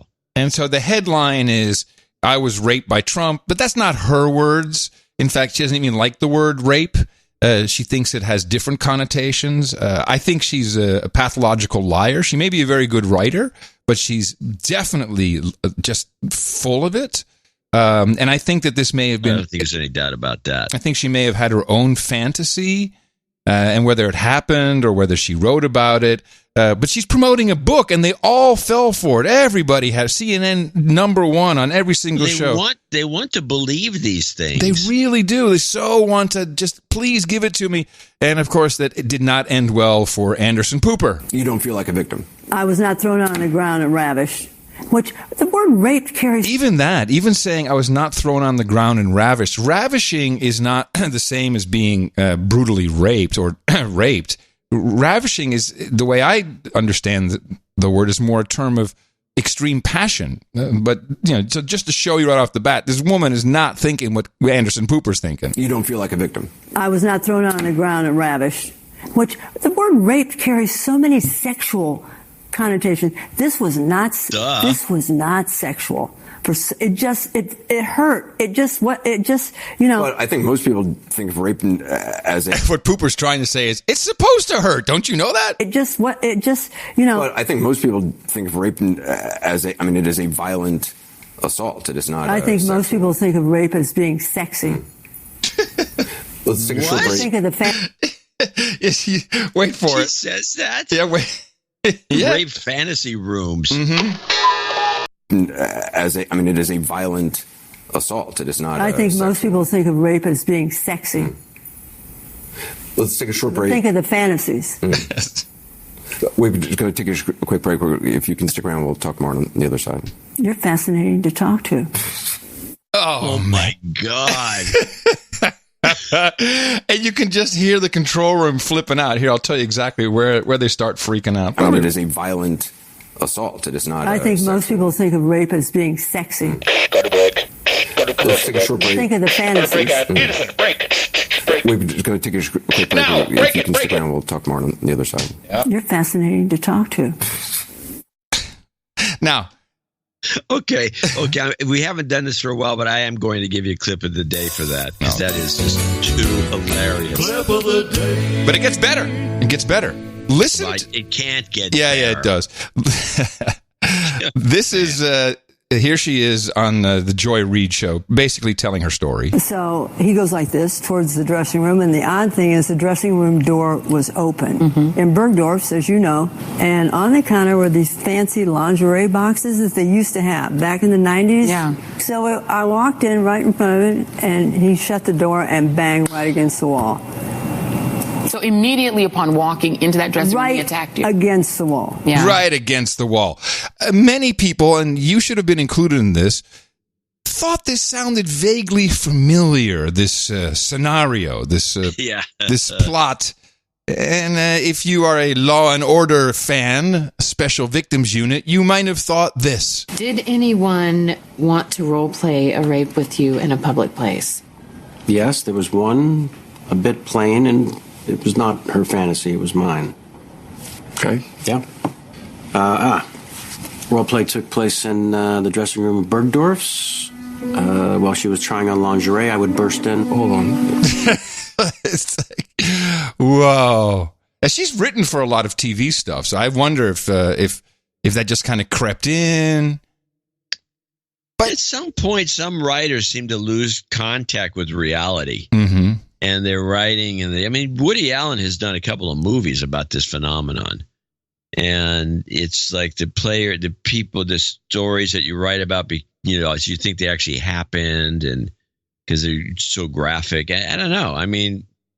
I thought when I first read her piece that everyone was all jacked up about it. They excerpted part of her book and put it in Vanity. The whole piece is just filled with how she's, having sex when she's 8 years old and just all kinds of stuff. Everybody wants to have her, and she's the hottest thing ever. Mm-hmm. Yeah, no, she's, it was pretty funny. And it was pretty obvious it was, and if you listen to the interview with her and Anderson, you hear the kind of a almost borderline craziness. It's kind of exuding. Yeah. You're fascinating to talk to. Your sexuality. It's in your DNA, isn't it? I think rape is sex. It's great. Sexy. I think, but to say, most people think rape is sexy. Okay, lady. Alrighty. And I don't know. It's just, it is, that's our media. Anything to bring Trump down. Anything to bring him down. We'll bring him down. We got another rape. Go to TrumpRotation.com if you'd like to see what could possibly be next on the menu as we spin the wheel of accusations. It's all in there. That's true. It's all in there. I have not been able to add a new one for probably 3, 4, 5 months. I think it's solid right now, and I've numbered them. So now you can just go by the number. There's a number of technology things going on. There was a hearing which was underplayed, downplayed, was not really promoted. I found out about it just by someone mentioned it on noagendasocial.com while it was taking place. This is the Senate had technology, or what are they called? Algorithms, technology companies and algorithms Senate hearing. Which was, C-SPAN 3, so not even available for most people. Then we also had, and I'm going to see if I can find an order here. We had the Project Veritas Google Insider. It's like, maybe we'll start. Well, actually, maybe we'll start with that was a good one. Yeah, and I do have some comments about that. But I'd like to start with something that I came across, which gives you a pretty good idea of how Google, specifically Google, really works. And Portland, Oregon has signed up to Google's Sidewalk Labs project. We may have talked about this in the past. Maybe. Well, the idea is they take a city or a portion of a city, and they track everything, everybody. Oh, it's all connected. Oh, we talked about this years ago. I think Toronto is their first target. But now it's Portland. Yeah. And the idea is they're selling this service, the Google Sidewalk Labs, and in that is a program called Replica, and they use it for city planners so you can understand how traffic flows and other things for planning in the city. But I cut this. They have a video, and it's about 4 minutes. I cut it down to under 2. It's if you listen to this in the context of what they're doing with us all the time and how they track what we do, it becomes a little clear as to exactly how beautiful this business model of Google's is. And as I've always said, it always comes down to location. That is the keyhole database, the keyhole system that they acquired early on when they were funded by In-Q-Tel, the CIA's venture capital firm. This was very intentional. This is a true surveillance system. The whole company is built around your location. And when you add any little thing to your location, you're able to do quite a lot. And just listen to how they speak about this in the context of the Sidewalk Labs project. And just think about it in the context of advertising to you or any kind of behavioral modification, which is what advertising is. Replica is made up of two parts. A replica activity table, a database representing all the trips and activities by people in an area, and Explorer, an easy-to-use interface for querying the data and creating maps and charts. First, let's look at how a replica activity table is created. We use cell phone location data covering a small percentage of the population to learn about travel patterns and create a travel behavior model, basically a set of rules that represent how a person makes choices on where, when, why, and how to travel. The location data is collected by third-party mobile apps with all identifying information, like names and phone numbers, removed. Now, mind you, for the Sidewalk Labs project, they remove all that information, but Google has it. Separately, we use aggregate census information and other sources to create what planners call a synthetic population. This is a virtual population that is statistically representative of the real population.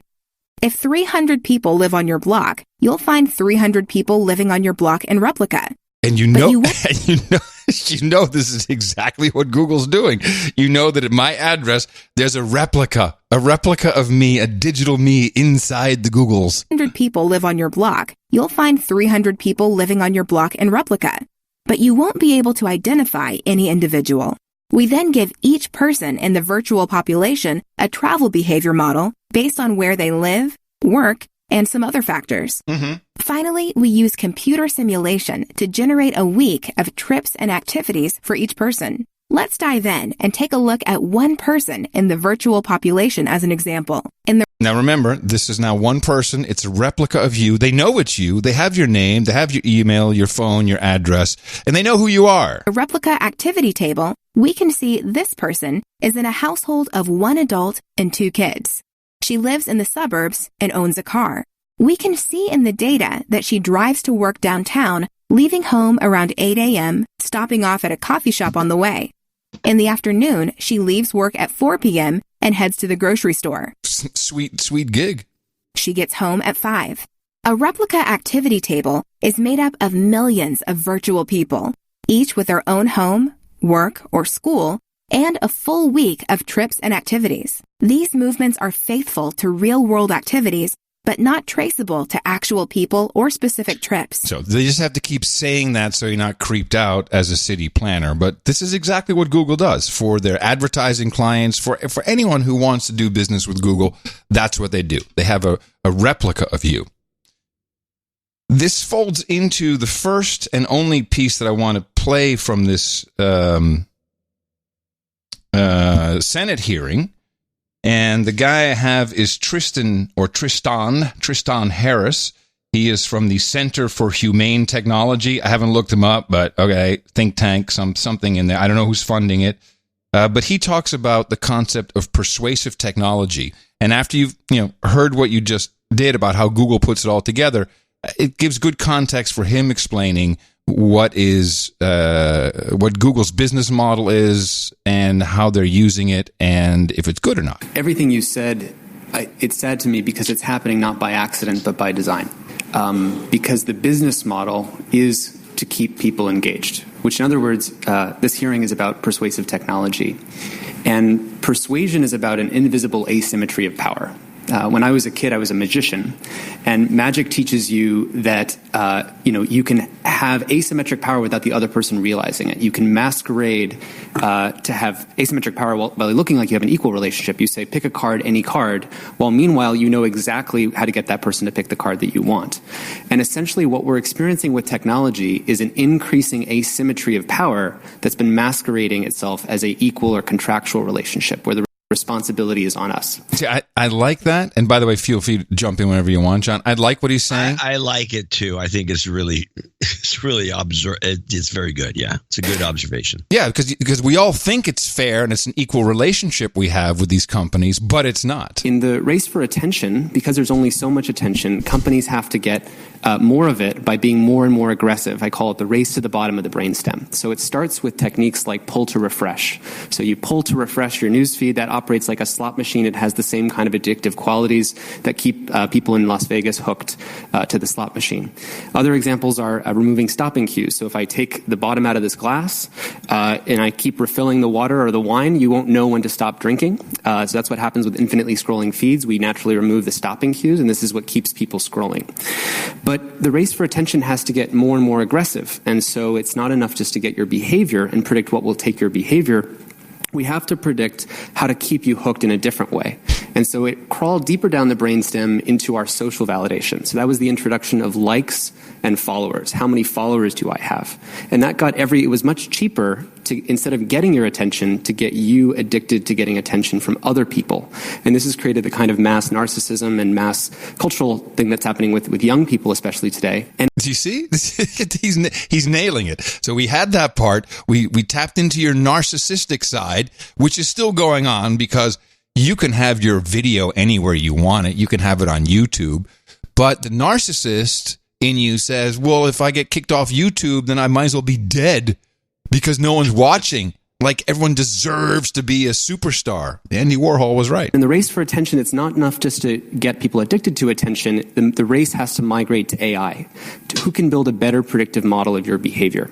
And so if you give an example of YouTube, so there you are, you're about to hit play on a YouTube video, and you hit play, and then you think you're going to watch this one video, and then you wake up 2 hours later and say, oh my God, what just happened? And the answer is because you had a supercomputer pointed at your brain. And at the moment you hit play, it wakes up an avatar voodoo doll-like version of you inside of a Google server. And that avatar, based on all the clicks and likes and everything you've ever made, those are like your hair clippings and toenail clippings and nail filings that make the avatar look and act more and more like you.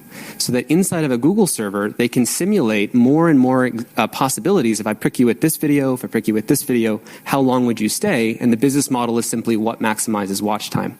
This leads to the kind of algorithmic extremism that you've pointed out.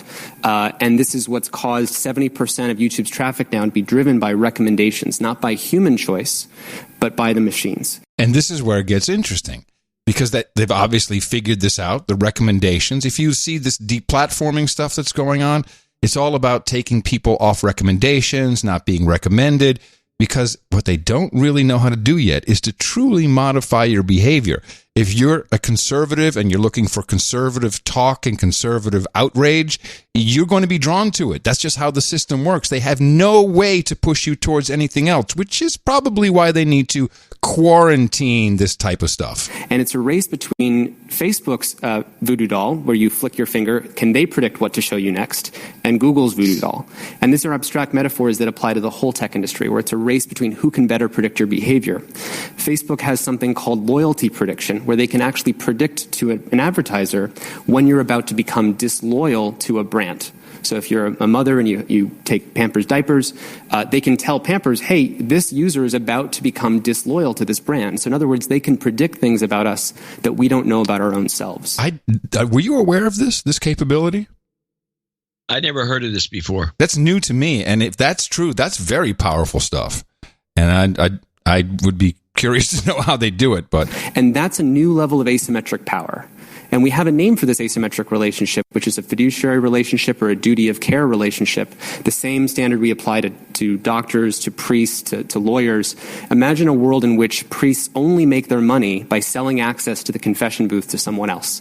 Except in this case, Facebook listens to 2 billion people's confessions, has a supercomputer next to them, and is calculating and predicting confessions you're going to make before you know you're going to make them. And that's what's causing all this havoc. This affects everyone, even if you don't use these products. You still send your kids to a school where other people believing that anti-vaccine conspiracy theories causes impact for your life, or other people voting in your elections. And when Mark Andreessen said software is going to eat the world, what he meant by that was that software can do every part of society more efficiently than non-software. Right? Because it's just adding efficiencies. Right. And so we're going to allow software to eat up our elections. We're going to allow it to eat up our media, our taxi, our transportation. And the problem was that software was eating the world without taking responsibility for it. We used to have rules and standards around Saturday morning cartoons. And when YouTube gobbles up that part of society, it just takes away all of those protections. So that's a long backgrounder, but I think it really explains extremely well what these companies are doing, and that it truly is about business for them.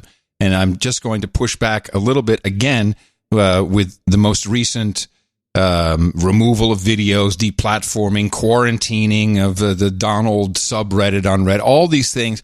People are so convinced that these companies are only trying to kill conservative thinking and conservative thought.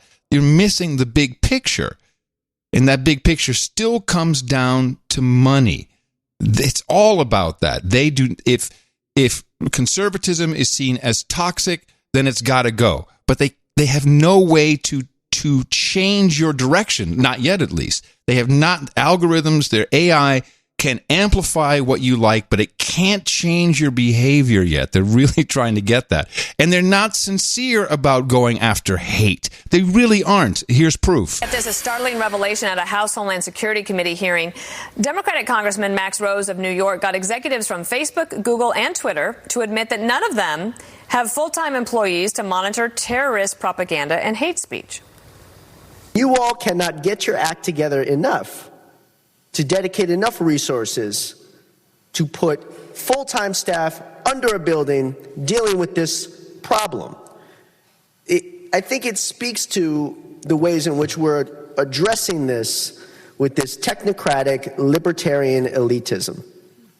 And all the while, people are being killed. Now, that came during a discussion about the tech company's failure to take down live video of the March mosque attacks in New Zealand. So they're not really sincere about it. They just don't. They don't really care. They only care about what advertisers are interested in, and it definitely goes for Google with their search results.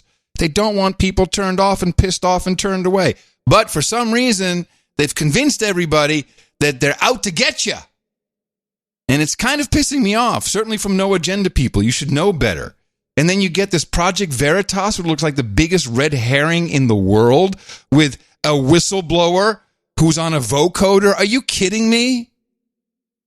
That's not a whistleblower. That's a dude in the dark with a vocoder. We don't know who this person is. We don't know we don't have a name. That's chicken shit. And dramatic music. And facts that you can interpret any way you want. Right after Donald Trump won the election in 2016, the company did a complete 180 in what they thought was important. Before, they thought self-expression and giving everyone a voice was important, but now they're like, hey, there's a lot of hate, and because of there's a lot of hate, misogyny, and racism, that's the reason why Donald Trump got elected. And so we need to fix that, and we need to start policing our users, because we don't like to have an outcome like that. We don't want to have an outcome like that to happen again. So the things that changed was that the TJFs, they started talking about the need to combat hate and racism online, and also at YouTube they had the same talks by the CEO Susan, and they talked about combating that and getting rid of unfairness. And so slowly they started introducing the concept of machine learning fairness. All right, so it comes down to this machine learning fairness, which, I don't know, somehow people have misconstrued this with the machine learning is to take away all the bad talk. But no, it's not. They're trying to equalize the options that they present so they can move people towards a more advertiser-friendly area of their service. But you can interpret it any way you want. Fairness is a dog whistle.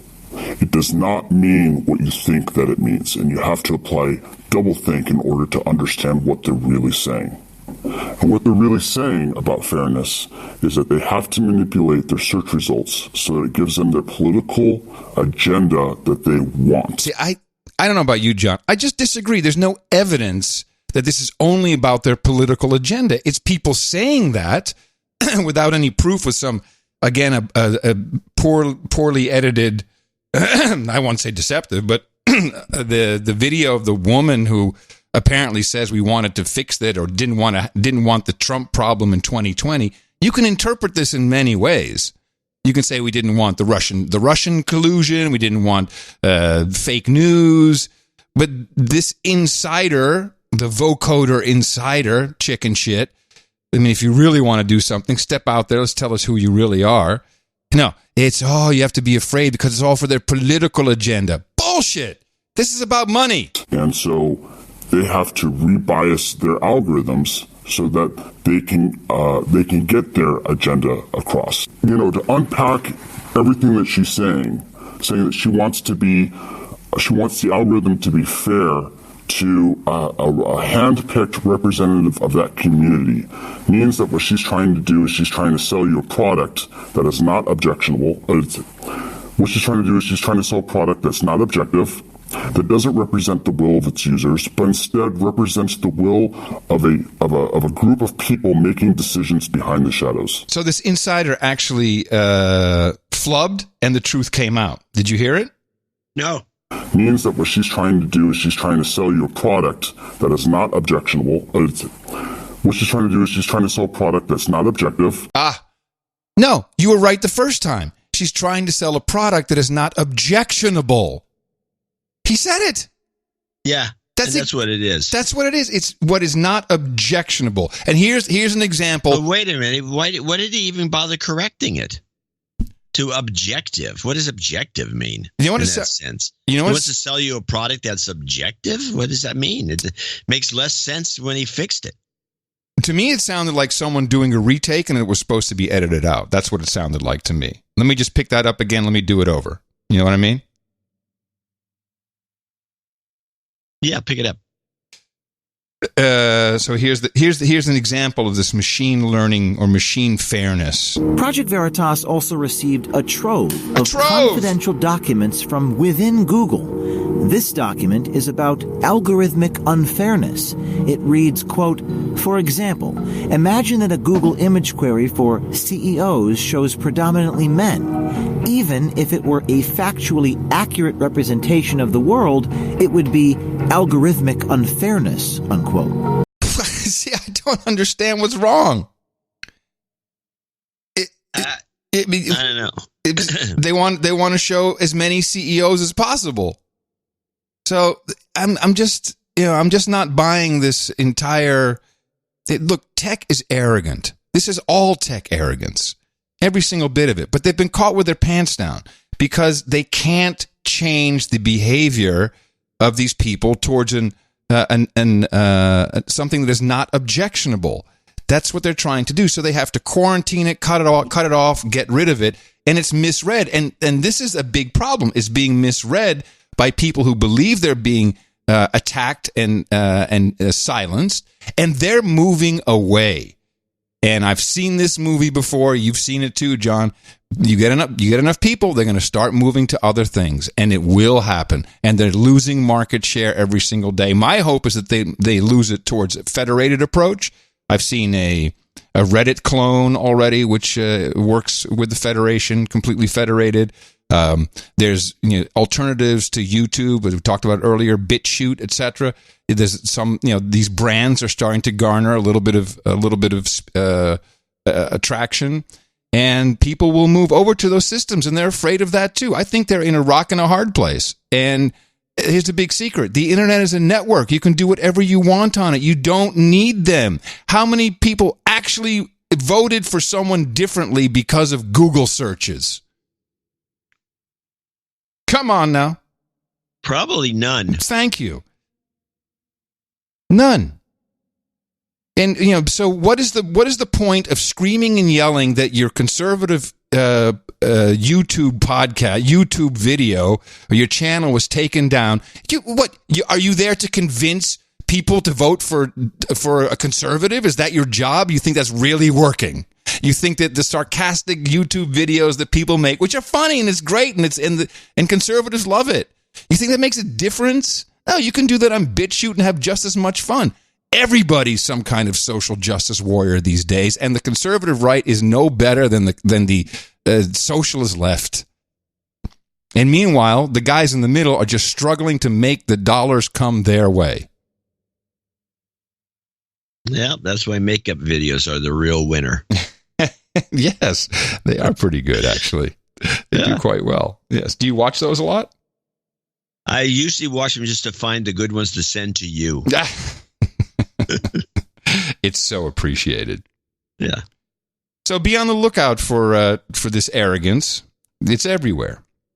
But to just be out there fighting and yelling and screaming and saying that, you know, they're trying to silence us. No, they're not. They're just trying to modify your behavior and get the good and remove controversy. Ugh. Well, they also remove people who advertise within their own broadcast because it's taking money away from them the way they see it. You know, YouTube reminds me of MTV. MTV was the star, right? It was MTV is the star of the show. It's the channel. It's the brand. It's the big M, little TV. It's the Moon Man. I want my MTV. They did not want VJs to be stars. In fact, that's why you saw so many of them. They rotated them out all the time. What, you're getting popular, get the fuck out. Goodbye. All right, next. What, you want more money? Okay, goodbye. Goodbye. They want to be the star. YouTube is the star. They don't want other stars. And they're right. It's annoying. You got to pander to them. They don't want it. Yeah, and they get leverage. And they make billions of dollars off of the makeup videos. That's what they want, you to watch makeup videos and cat videos and your kids being cute. That's what they want. Yeah. And everything else is just delusional. I like Steven Crowder. He's funny. You know? And sure, yes, there's a document where the Google guy says, hey, you know, the Shapiro and the Dave Rubin and Jordan Peterson, they're Nazis. That's my favorite. Yeah. Okay. And so if you really read the document, what they say is we should remove them from the recommendation system. That's the only thing that's of importance in that secret Google group. Is they're saying we don't want them to be recommended. No, of course you don't, because that could actually screw up your business. Yeah, that he calls them, or path to Nazis or whatever. Fine. Yeah, that was pretty funny, especially Peterson. Yeah, just a professor of long lectures. Well, it's always funny to call Shapiro, maybe, I'm not so sure. It's always funny to call an Orthodox Jew a Nazi. I mean, I see the humor in it. It is very funny. There's something good about it. There really is. So calm down, everybody, and go find other places.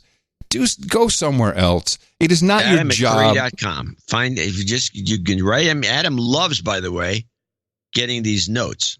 So just keep writing to him. Anyway. I'm just saying that get your panties out of the bunch that they're in, and stop screaming on Twitter. Unfair. In this case, I just got to agree I'll agree with the leftists who are saying it's a private company that can do what they want. How hypnotized have we become to believe that we cannot live without the Google? Oh, we can't live without it. You can live without Google. You can live without all this stuff. You can live without YouTube. And we don't run our podcast on anything but our own system. Correct. Which is, people have to be reminded of that. You don't go, I mean, you can find it all over the place because people can post our podcast wherever they want, and then it shows up somewhere. It could be on Spotify, I'm not sure. And, but our mechanism is a mechanism that we do directly. We use a bunch of servers in Europe and Canada. It'll cost money, doesn't cost us. Well, it doesn't cost as much as it would if you used Podbean. We're very fortunate to have Void Zero and Bemrose. We have some pros, like Void Zero's a pro, Bemis and Butthead. Man, you're so rude about our guys, man. Oh, they're great. They love it. They need attention. No, we eat water. Yeah, why don't you go drink some water, and I'll tell you that we have Ryan Bemrose, who we call the program director, and Mark Van Dyke is the systems master of our engineering and stream management and wizardry. I got to meet Bemrose. He was up in Seattle Meetup. Oh, really? Nice, really nice guy. Yeah, well, of course. These are all super nice guys. All of them. You okay there, Chief? You don't sound so good. There's something else I was going. Oh, yes. So amidst all this, I do have a little OTG update. Oh, yeah. A small one. You have an OTG update. It was in a newsletter. Oh, thank you for putting that in. Yes, a little OTG update. As I was, we moved to the house and I threw out a whole bunch of stuff, like almost all my stuff. And I brought a couple boxes over, been organizing them. And I find an old Why don't you auction your stuff off? It's probably all valuable. Yeah, no, I'm not going to do that. We already tried that and I failed. I didn't follow through. I don't want to auction off, because you have to wipe everything and, this data's gold in them devices, man. So I find an iPhone 5. The iPhone 5 was the last iPhone that Steve Jobs actively participated in its design. And I would say the iPhone 5 was the most beautiful one ever done. Yeah, and it was actually, the 4 had now the 4, of course, was the you're holding it wrong phone. Which was, it was a weird one. It was released a weird cycle. It's just, I agree with you. I think the form factor, you hold it in your hand, it feels really solid. The 5 is just a little bit bigger, but the 5 has some differences. It has the LTE, so you have 4G instead of the 4, which had 3G. So just as a lark, I fired it up just to see, what was on it, what was going on with it. And I don't know why, but it started up in complete reset mode. Maybe because the battery's been dead for years. I mean, this is a phone from 2010, so it's been around for almost a decade. So I fired it up, and it starts off in new phone mode. I'm like, what the hell? I'll set it up as a new phone. And with that, I set it up with. And so I just you have to create an Apple ID. So I just created a phony baloney name. And an email address I wanted from which would be iCloud.com, and it set it up, and I found out that you can update the whatever. I think I had iOS 8 on it. You can update it to 10.3.3. Not over the air. You have to actually connect it to iTunes. So I'm like, what the hell? I'll let me see what's going on. When you have it updated to 10.3.3. you can install something called Privacy Pro, which I was reading about maybe 2 weeks ago. Some guy found out that his iPhone, surprise, surprise, in the middle of the night was sending out 5,000 different pings because of all the apps that are, have all these frameworks and all these trackers inside the apps. And Yelp was apparently one of the worst. Killing the phone. Yeah, killing the phone. And he says about a gigabyte of data a month if you really looked at it. And that's just what he had installed. So this Privacy Pro, which I think is a subscription, you have to pay for it monthly, but it works exactly like the Pi-hole, only it runs on the device itself. So it comes with a preloaded list of trackers, and at the DNS level, because it's a VPN, and so you're requesting tracker.google.com. It's on the list, and so then it goes into the bit bucket. It never shows up on your phone, and you actually have a pretty decent experience using your product. What this gave me was the opportunity to look at what the iPhone who it's talking to in its standard state, just the iPhone, no loaded apps, zero, except for this one, which is the Privacy Pro app, and it really only is sending stuff. It's pinging an iTunes server. It's pinging the iCloud. So I just locked all those off, and she said, "No, nothing. Apple can't talk to anything anywhere." And now all of a sudden, here's a phone that has a 4G, which is what I've been looking for. does not talk to any outside crap. Now, of course, you can still be your even though, you got to turn off background refresh. You got to turn off Bluetooth, turn off Wi-Fi. You want all of that stuff off because that's another way how they track you. You really only want to have cell phone tracking. That's the only, unless you turn that off, then you just have a phone that doesn't do much. And it takes incredible discipline to not load any apps. Because once you do that, then you're screwed. This phone is quite usable in this instance. It will do email. It does it reasonably fast. It does text message. You got to turn off the iMessage, get rid of all of that shit. And I'm looking at a phone that I think is reasonably locked down from tracking, except for the obvious ones that they could do on my Nokia, with the benefit of faster speed and a web browser that actually functions. And I'm going to try it. Now, the battery is lasting, it's already 48 hours on one charge because it's not doing anything. It's just sitting there. It's work. The VPN is working a little bit, but it's a very, very nice product. And I think it may be the way to go. And I'm calling it the iPhone OTG. I think it's the way to go. And you can pick them up for $50 on Amazon. The 5? Yeah. It's not new. I mean, it's refurbished, but who cares? It got scratches on it. I don't care. Well, that's kind of interesting. Because the thing is, you can't do this with an Android. Because Android has all this shit built right into it. Who knows what Android is doing? I have some faith, kind of. With my phone, the Android, which is an older Android, is really not doing that much. In fact, as far as I can tell, it's not doing anything. Yeah. Well, I wouldn't trust that. Oh, I have it turned off. Right. No, but I still kind of trust the old. You have it turned off, it won't do a lot. And if you have it turned off, the likelihood of it being tracking or anything. And what I do is I keep my phone off. Well, how hard is that? When you turn your phone back on, it actually sends all your location up somewhere. It doesn't do anything. Yes, it does. It's been proven. I turn it on to make a call. Oh, you're sure? And it could send whatever it wants at the point I'm making the call from. Maybe they'll send a AAA truck over. And then I turn it off again. I don't carry around a hot phone that's beeping away in my pocket and radiating my nuts. John, unless you physically remove the battery, your phone's not off. Yeah, well. And this old dog, I'm pretty sure it is. I'm going to show my support by donating to No Agenda. Imagine all the people who could do that. Oh yeah, that'd be fab.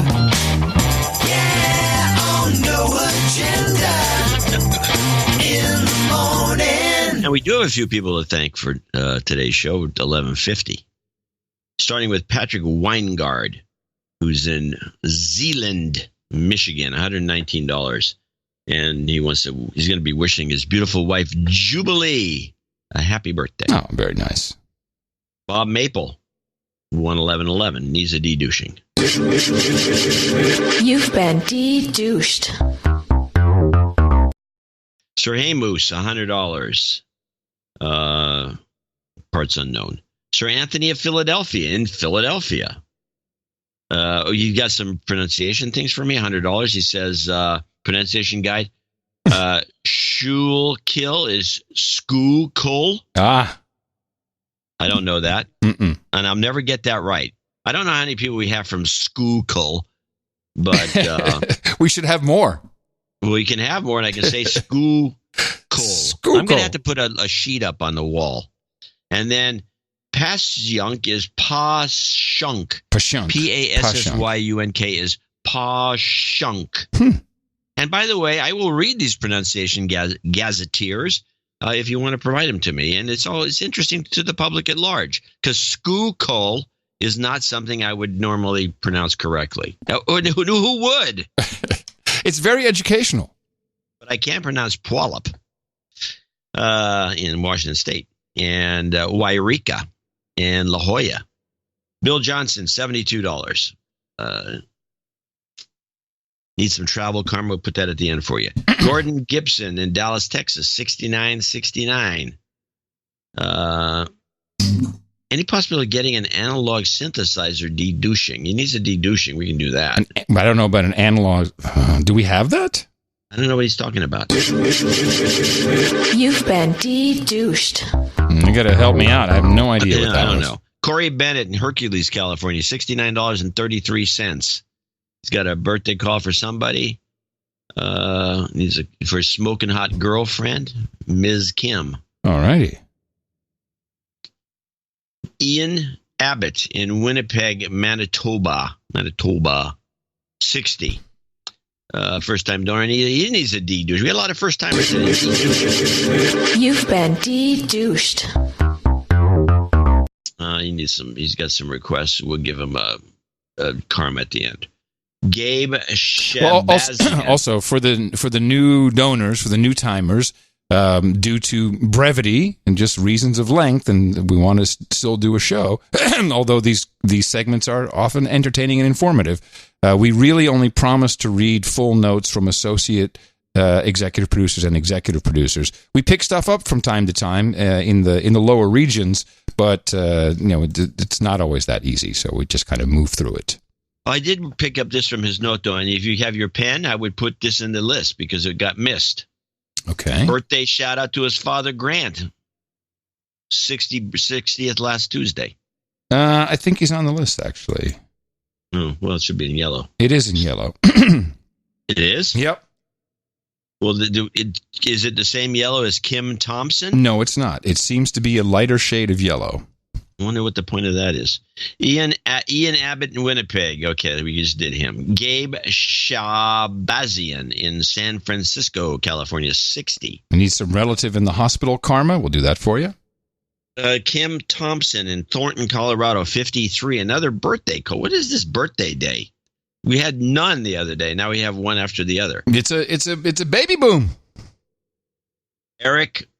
Oh wait. Also, hold on. This is Kim. Happy with my husband Patrick, July 5th. And no, the fireworks aren't just for your birthday. Please de-douche him as he's listened to your show for years, still hasn't contributed. So his wife of 25 plus years is doing it. And having him de-douche, that's not actually the kosher. Happy birthday, T-Bone, from your lunch lady wife. Now I'm going to do it. That's a great donation. You've been de-douched. 25 years, and they never had a fight. Okay, I got Eric Reichels in Brielle, 5150. My first donation to the best podcast in the universe. He doesn't ask for it, but I think he deserves it. No, too late. You've been de-douched. I'm in a de-douching mood today. Rich Semmel in Hillsborough, North Carolina. He had a note I want to read. Wrote something in.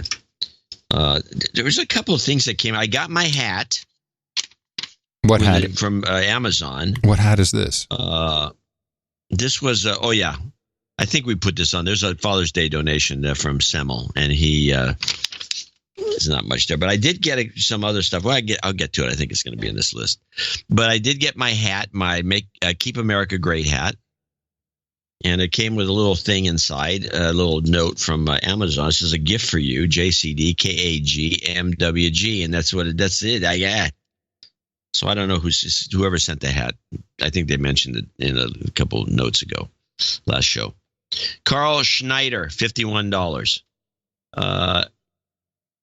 Patrick by Bijkerk, I think. Oh, that's a Dutch name, so it'd be you can do Bijkerk. Bijkerk,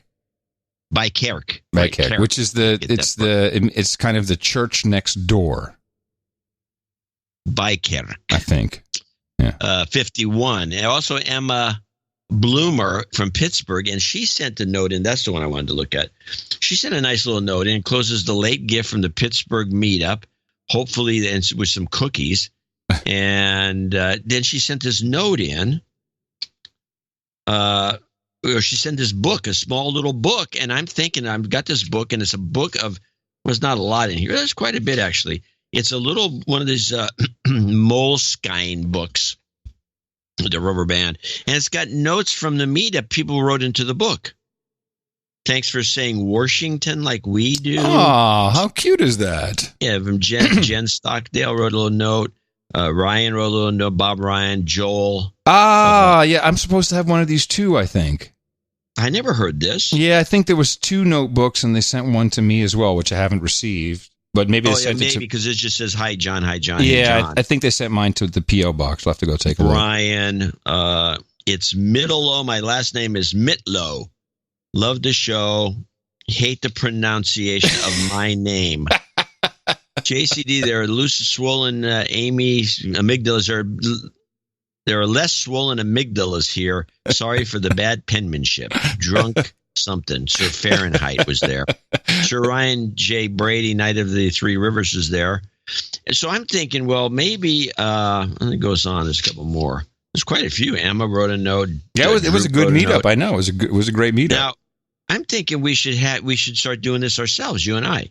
So, or have one of these notebooks like this one. When you get yours, you can do the same thing. Just keep this notebook, try not to lose it, and bring it to future meetups and just pass it around.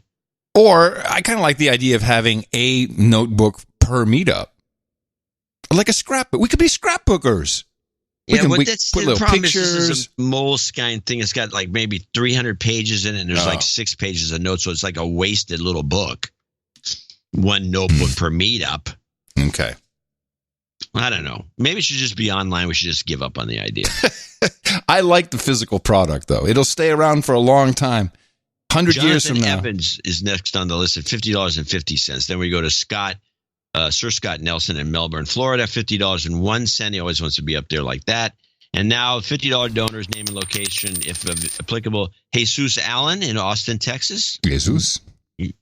Joe Winky in Santa Rosa. Maxine Waters Gravel's back. Joe Bambo. Don't forget to travel with your gravel. Toodles. Little note there. Toodles, Maxine Waters Gravel. Jeffrey Zellen in Oakland, Michigan. Jan Osifius in Oostvoorn. Yeah, this is not I think it may young. I don't think this is his correct last name. I think the I and the U, it would be Osiphaus. I don't know. Jan in Oostvoorn. Okay. Send me a note, Jan. Let me see if we can get your name right. Sir Peter Totes in Sugar Land, Texas. That's right. Julian Roberts in Aptos, California. Charles Eves, parts unknown. Richard Gardner, who's, I think he's in New York, but he's one of Sir Richard. Darren Denekowitz. There you go. In Dubai. We need a report. Take photos. Mitchell Kaufman in Hillsboro, Oregon. And last but not least, Annie Breglia. A great show on Sunday, she says. Oh, I had to donate. I had to donate. Yes, you did, Annie. And there she did. She did donate, and she's our last producer that listed on show 1150. We did have other people, obviously, that came in with under amounts, but we want to thank these folks for making this show happen. Yes. And everyone who came in under $50 on our subscriptions. This is very, very helpful to the show. But again, it always stands. The general idea of value for value is you listen to this. Did you get anything valuable from it? How much was it worth to you? You make the determination. And we've been doing this for 11 years, and we're still here. It's called Podcast Justice. That's what it's all about. Thank you so much. And remember, we have another show on Sunday. Dvorak.org/NA. Now, lots of different karmas to do here. Jobs, jobs, jobs, and jobs. Let's vote for jobs. You've got karma.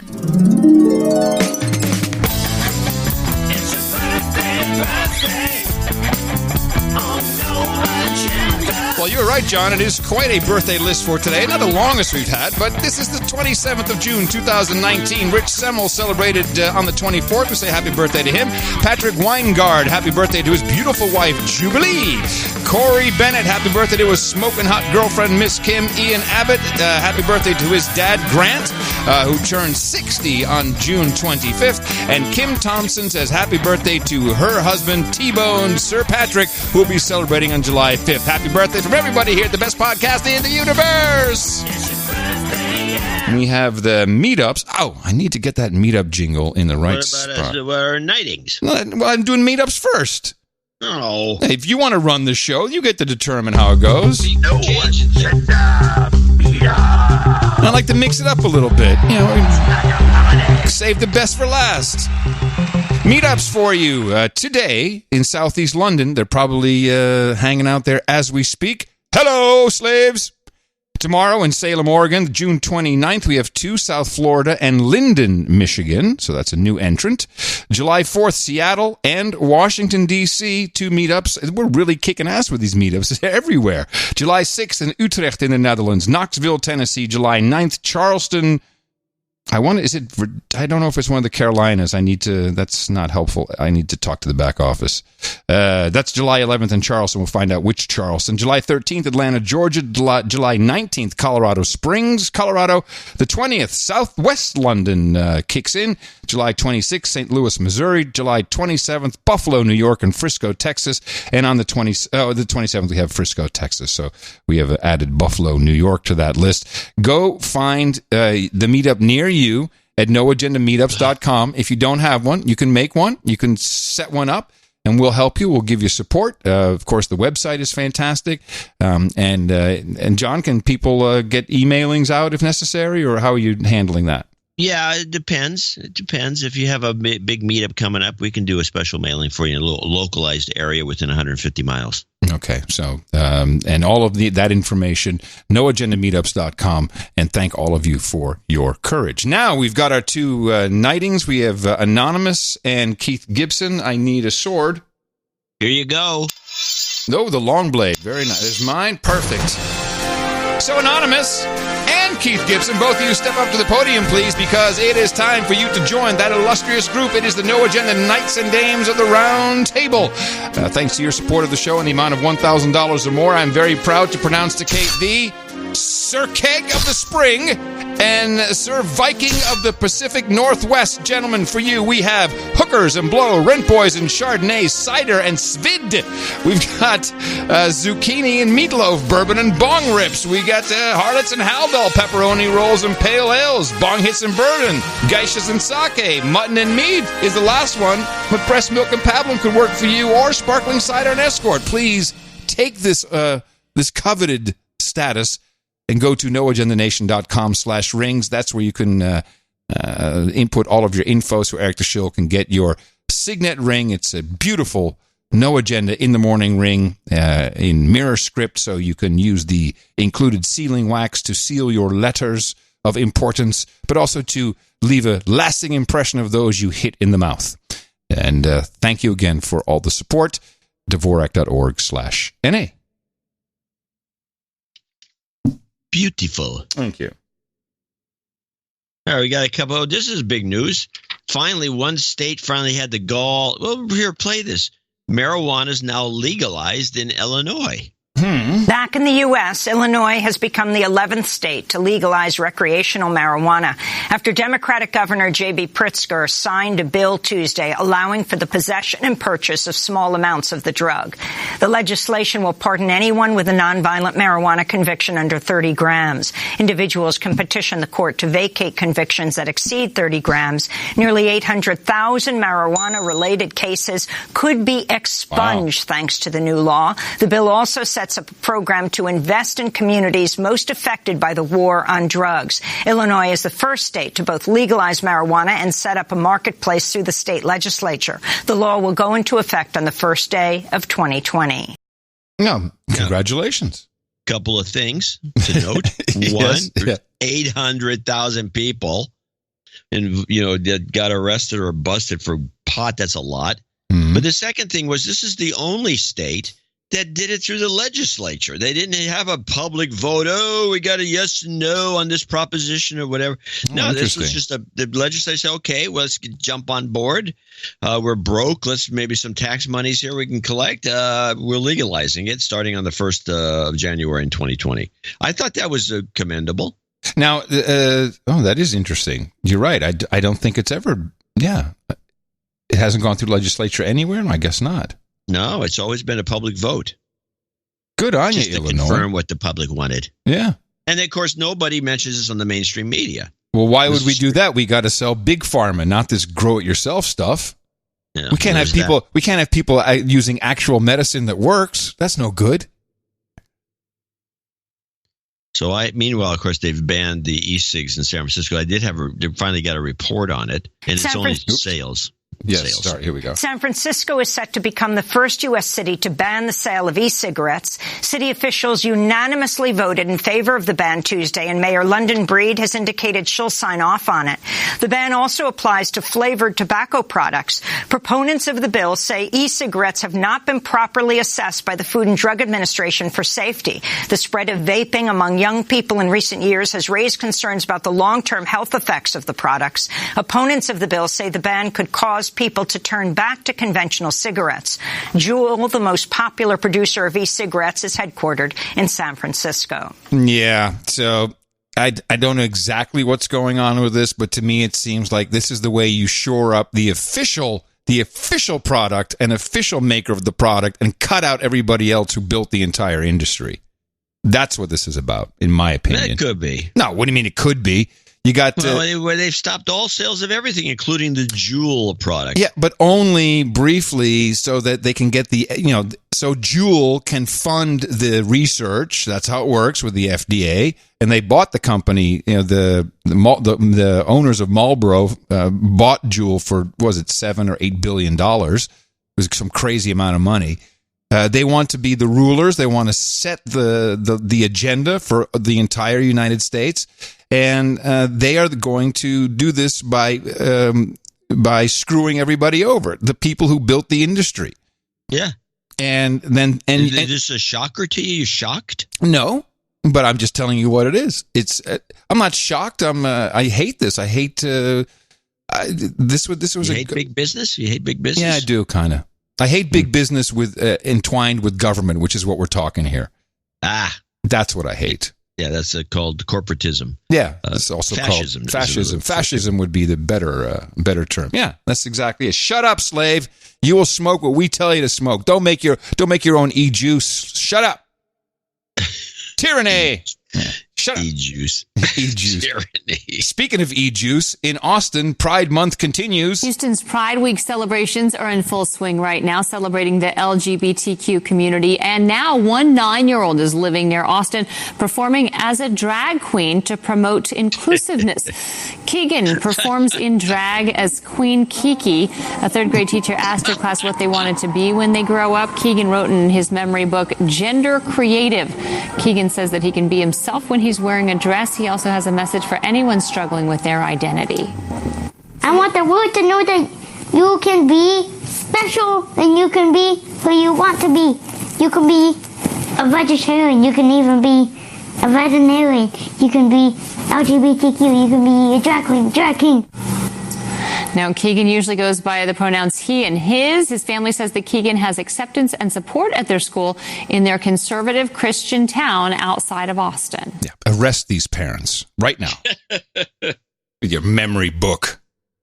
I mean, the story was okay until you hear the kid talk, and then you hear the programming.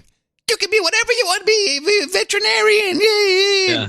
I'm surprised he wasn't all in for some global warming stuff he was programmed. Somebody was bragging about, we busted the school that Gore put together to propagandize poor 11-year-olds whose brain's not even working right in any real way. And then, of course, I ran into one where the right-wingers are doing the same thing. So it feels like to get a hold of these kids and then brainwash them at an early age. It's really deplorable. Yes. And, it's just the industry, the transformation industry, perhaps we should call it.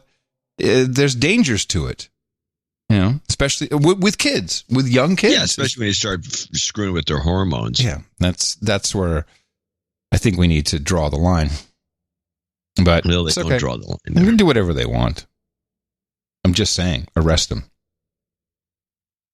There'll be some word, you'll attach the word justice to one of these situations. And you gender justice. Well, let's work on gender justice. That's a good one. Gender justice. We can go with gender justice. Yeah, I think so.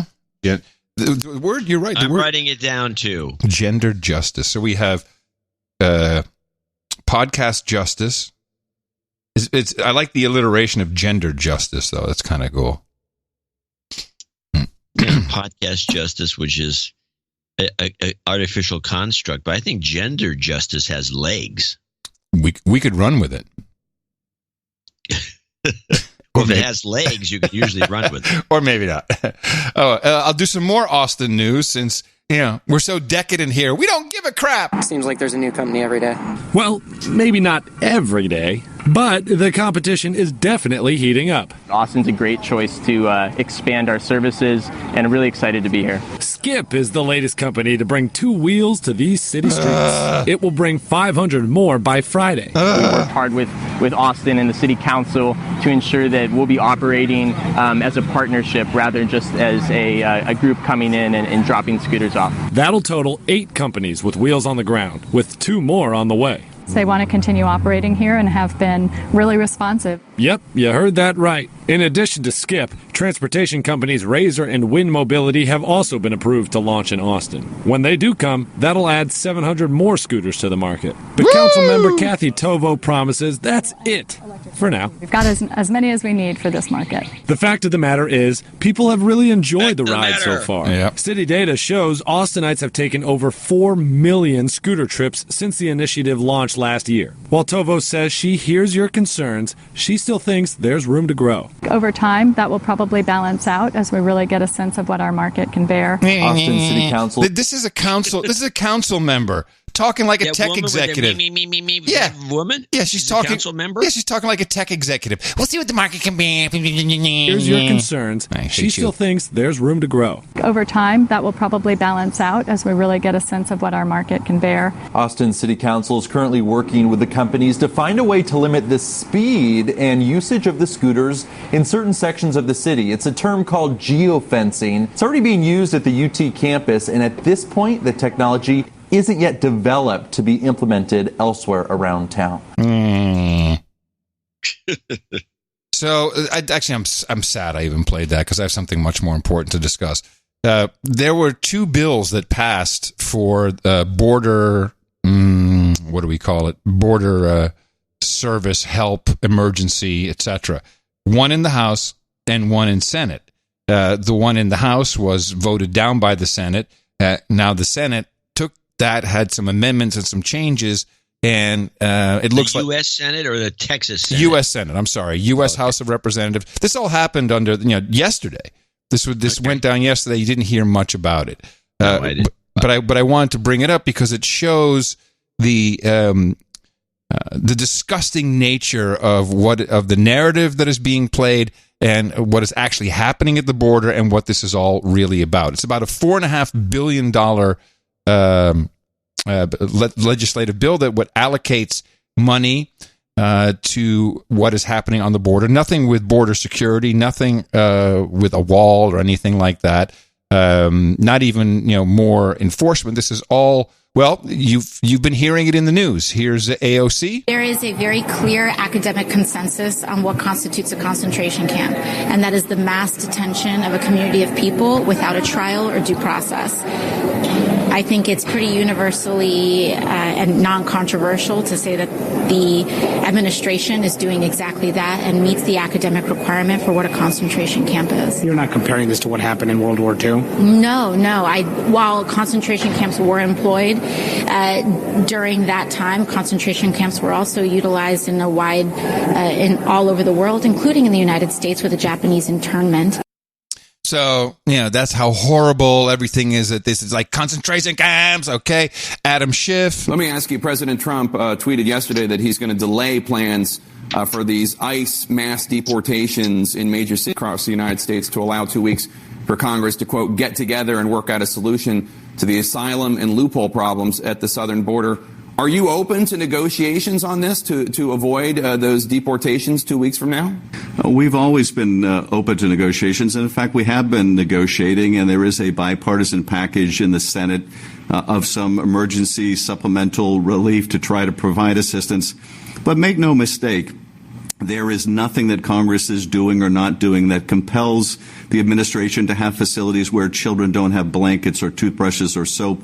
And for the vice president or the president to blame Congress for their own malfeasance is just completely besides the point and unethical and unacceptable. They could cure this problem today, but they don't want to because, frankly, the cruelty is part of their policy. It's part of what they think will deter migrants from coming here. It's part of what they think will motivate the Congress to build a wall. And to use these children that way is, I just think, immoral. No, this is him projecting because he is, in fact, using children this way in immoral fashion because this is not about the children. This is what the immigration issue is really about. Money, big ass money. $2,881,552,000 is going to the partners of the Office of Refugee Resettlement. These are mainly religious organizations, Catholic, a lot of Republican oriented organizations who are getting this money for refugee and entrant assistance. Yeah, we've discussed this. You've discussed this. I know, but I got to keep bringing it up because now we have the picture of the father and the daughter drowned face down in the water crossing the Rio Grande, whatever they were crossing. It's disgusting because you're just doing this for your big donors, all sides. I'm not going to argue this, but I want to play this. This is the democracy. Now, I don't know if it was on the show, but this is a teaser. This is another little angle of the same story, but this one was the eye roller of the month. I'm a former child incarceree during World War II. This is a photograph of me when I was in prison. 75 years ago, 120,000 of us were removed from our homes and forcefully incarcerated in prison camps across the country. We're here today to protest the repetition of history. What was that all about? Repetition of history? Yes, concentration camps, baby. No, she said there was 120,000 of us removed from our homes and put in detention camp, and we don't want to have a repetition of history. And I'm thinking, where is this happening? Who's being removed from their homes? I don't think. Well, the Trump promised he was going to remove people from their homes. Well, he hasn't done much about that. Well, you know why? And he hasn't removed them to put them in a concentration camp. He wants to remove them to deport them. Yeah, but you know why? Is because just like the so-called Iran bombing, the targets were all announced. You know, it wasn't supposed to be out in the news that he was going to do this, but someone leaked it, of course, and so it's not the time to do a raid on anything if they're expecting you to show up. Yeah, well, that's for sure. Remember, this is a $4.6 billion bill. Oh, for toothbrushes and water and beds. Okay, $27 million shall be available for the purposes of adding beds, of which no less than, let's see, what do we have? We have $8 million available for case management. I mean, the money is going to the Office of Refugee Resettlement. The bulk of the money is going to the prison complex who run these things, which of course can only be Republicans. No, Obama was all over in Houston. Woohoo! He set them up real purty. So let's just be honest about it. This is huge money. $1 billion is a lot. $4 billion is a lot. People just, you get used to these numbers. Oh, $1 billion here, $1 billion, 1,000 million. In the wind. So they can port them off to Maine. Toothbrushes cost a lot of money. They need to port, they send them off to Maine. Maine needs immigrants. Oh, we'll send them over there. The trafficking is legalized. The trafficking is being done by the U.S. government. The trafficking is the Office of Refugee Resettlement. Stop it. Yeah. Stop it. Stop what? Stop the immigration. Yeah. No, they're not going to do it because neither party has any benefit. And honestly, white and black people in America don't want to work on the farm. They don't want to pick fruit. There's another issue with that. So everyone can be all high and mighty, but... Well, that's another form of decadence. Thank you very much. Exactly. Decadence.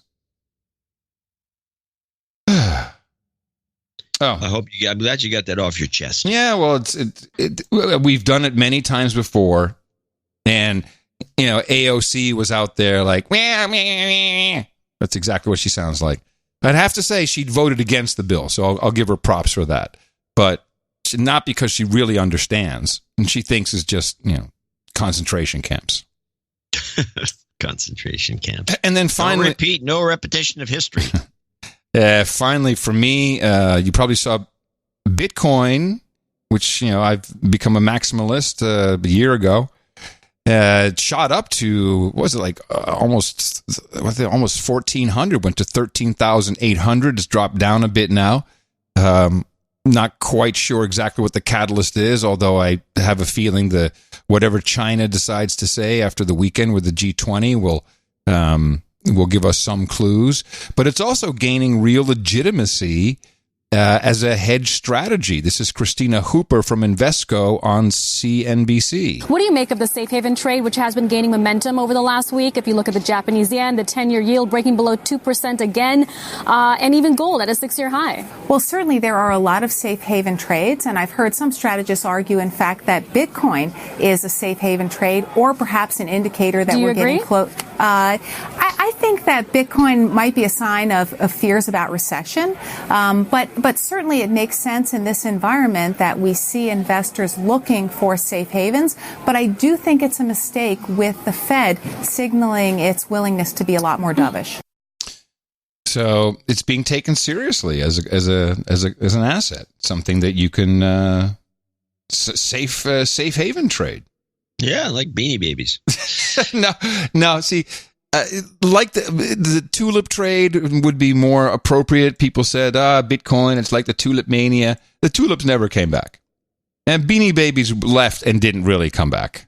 They kind of came back. No, not like this. Bitcoin has not left in the first place. It goes up and down. Well, let's quote John C. Dvorak. When it gets back down to 25 cents, then yeah, what's the bottom, John? Call the bottom for us. Just 25 cents. 25 cents, okay.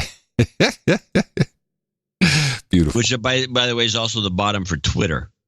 So they can have fun. They can meet and greet when it gets down there. I do have one kind of a clip I've been trying to get rid of, but it's always cracked me up because you had to actually visually, you got to see it. They had the first services in Notre Dame like a week and a half ago, 2 weeks ago. Yeah. And everybody was in there with hard hats on it. And for some reason, to see a bunch of priests and altar boys and everybody with hard hats on, I just cracked me up. Notre Dame held its first mass since a fire ravaged the Paris cathedral in April. For security reasons, only 30 people were able to attend, all of them employees of the church. Members of the congregation wore hard hats, including the Archbishop of Paris, who led the service. Well, I'm glad you got that clip off your chest. Yeah, I did finally. Keep your eye on the G20. According to the former New York banker, China will accept our terms, and we will see an end to the tariff battle, and that would be good. So in other words, nothing's going to happen. He says it's going to happen. He says Xi Jinping will say, I can work with this guy. We can work with these terms. Well, we'll see. Okay, we'll see. Hopefully that's the case. The market will go crazy. No, it's a small prediction from the New York banker. And stay tuned for end of show mixes. We've got Jesse Coy Nelson and a classic Chris Wilson.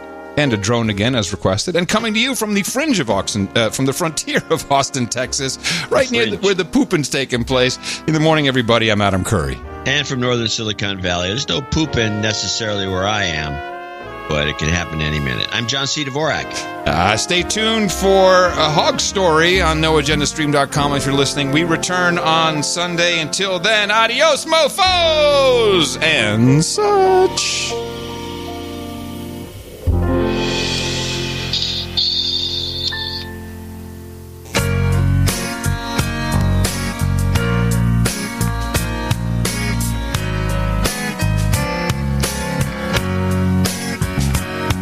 Flying over Afghanistan, or maybe it was Pakistan.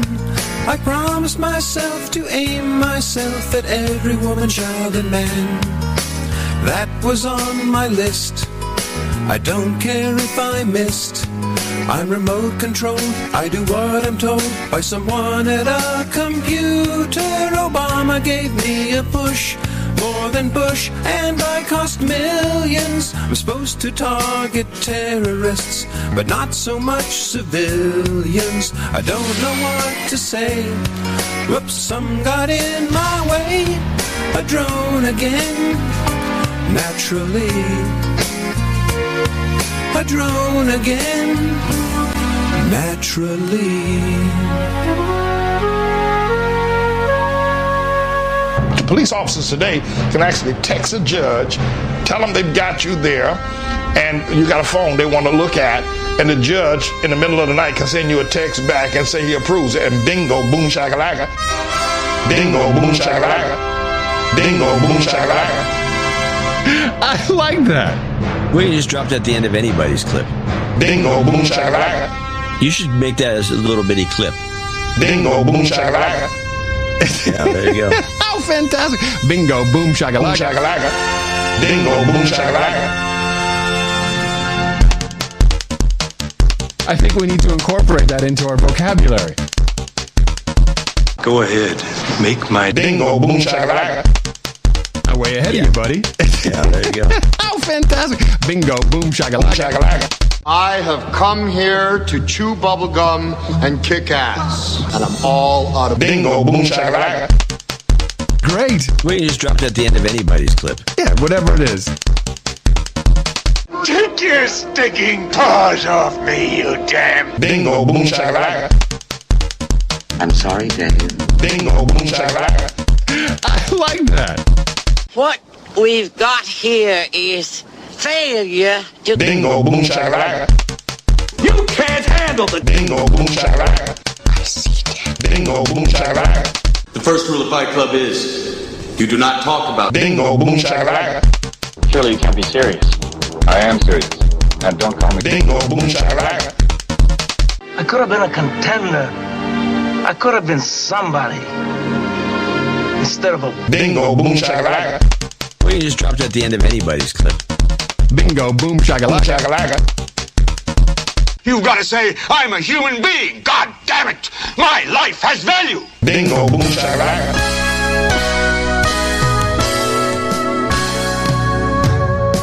Vasectomy, lobotomy, give away all your masculinity. No balls and no brain. All that's left is slavery.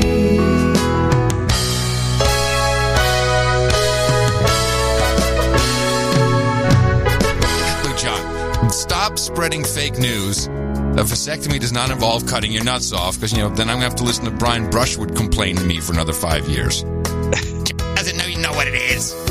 Please tell all the newcomers your theory.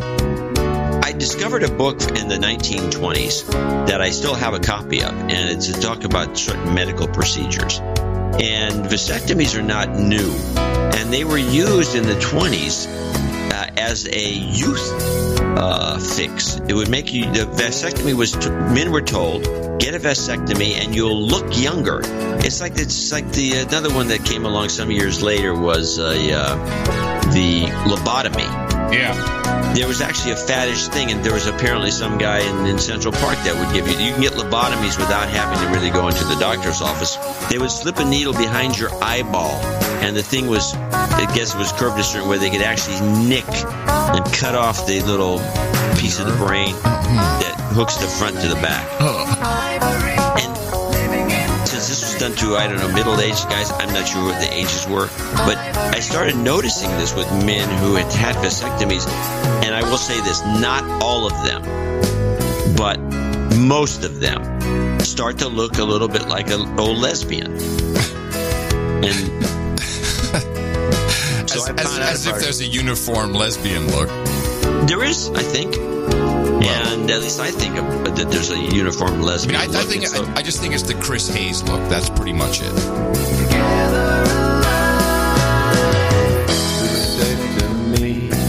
a bar of me.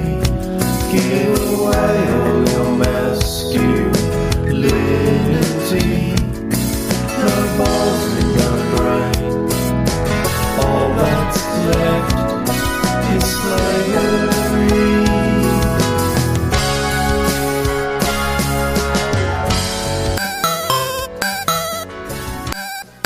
The best podcast in the universe. Mofo. Dvorak.org/NA.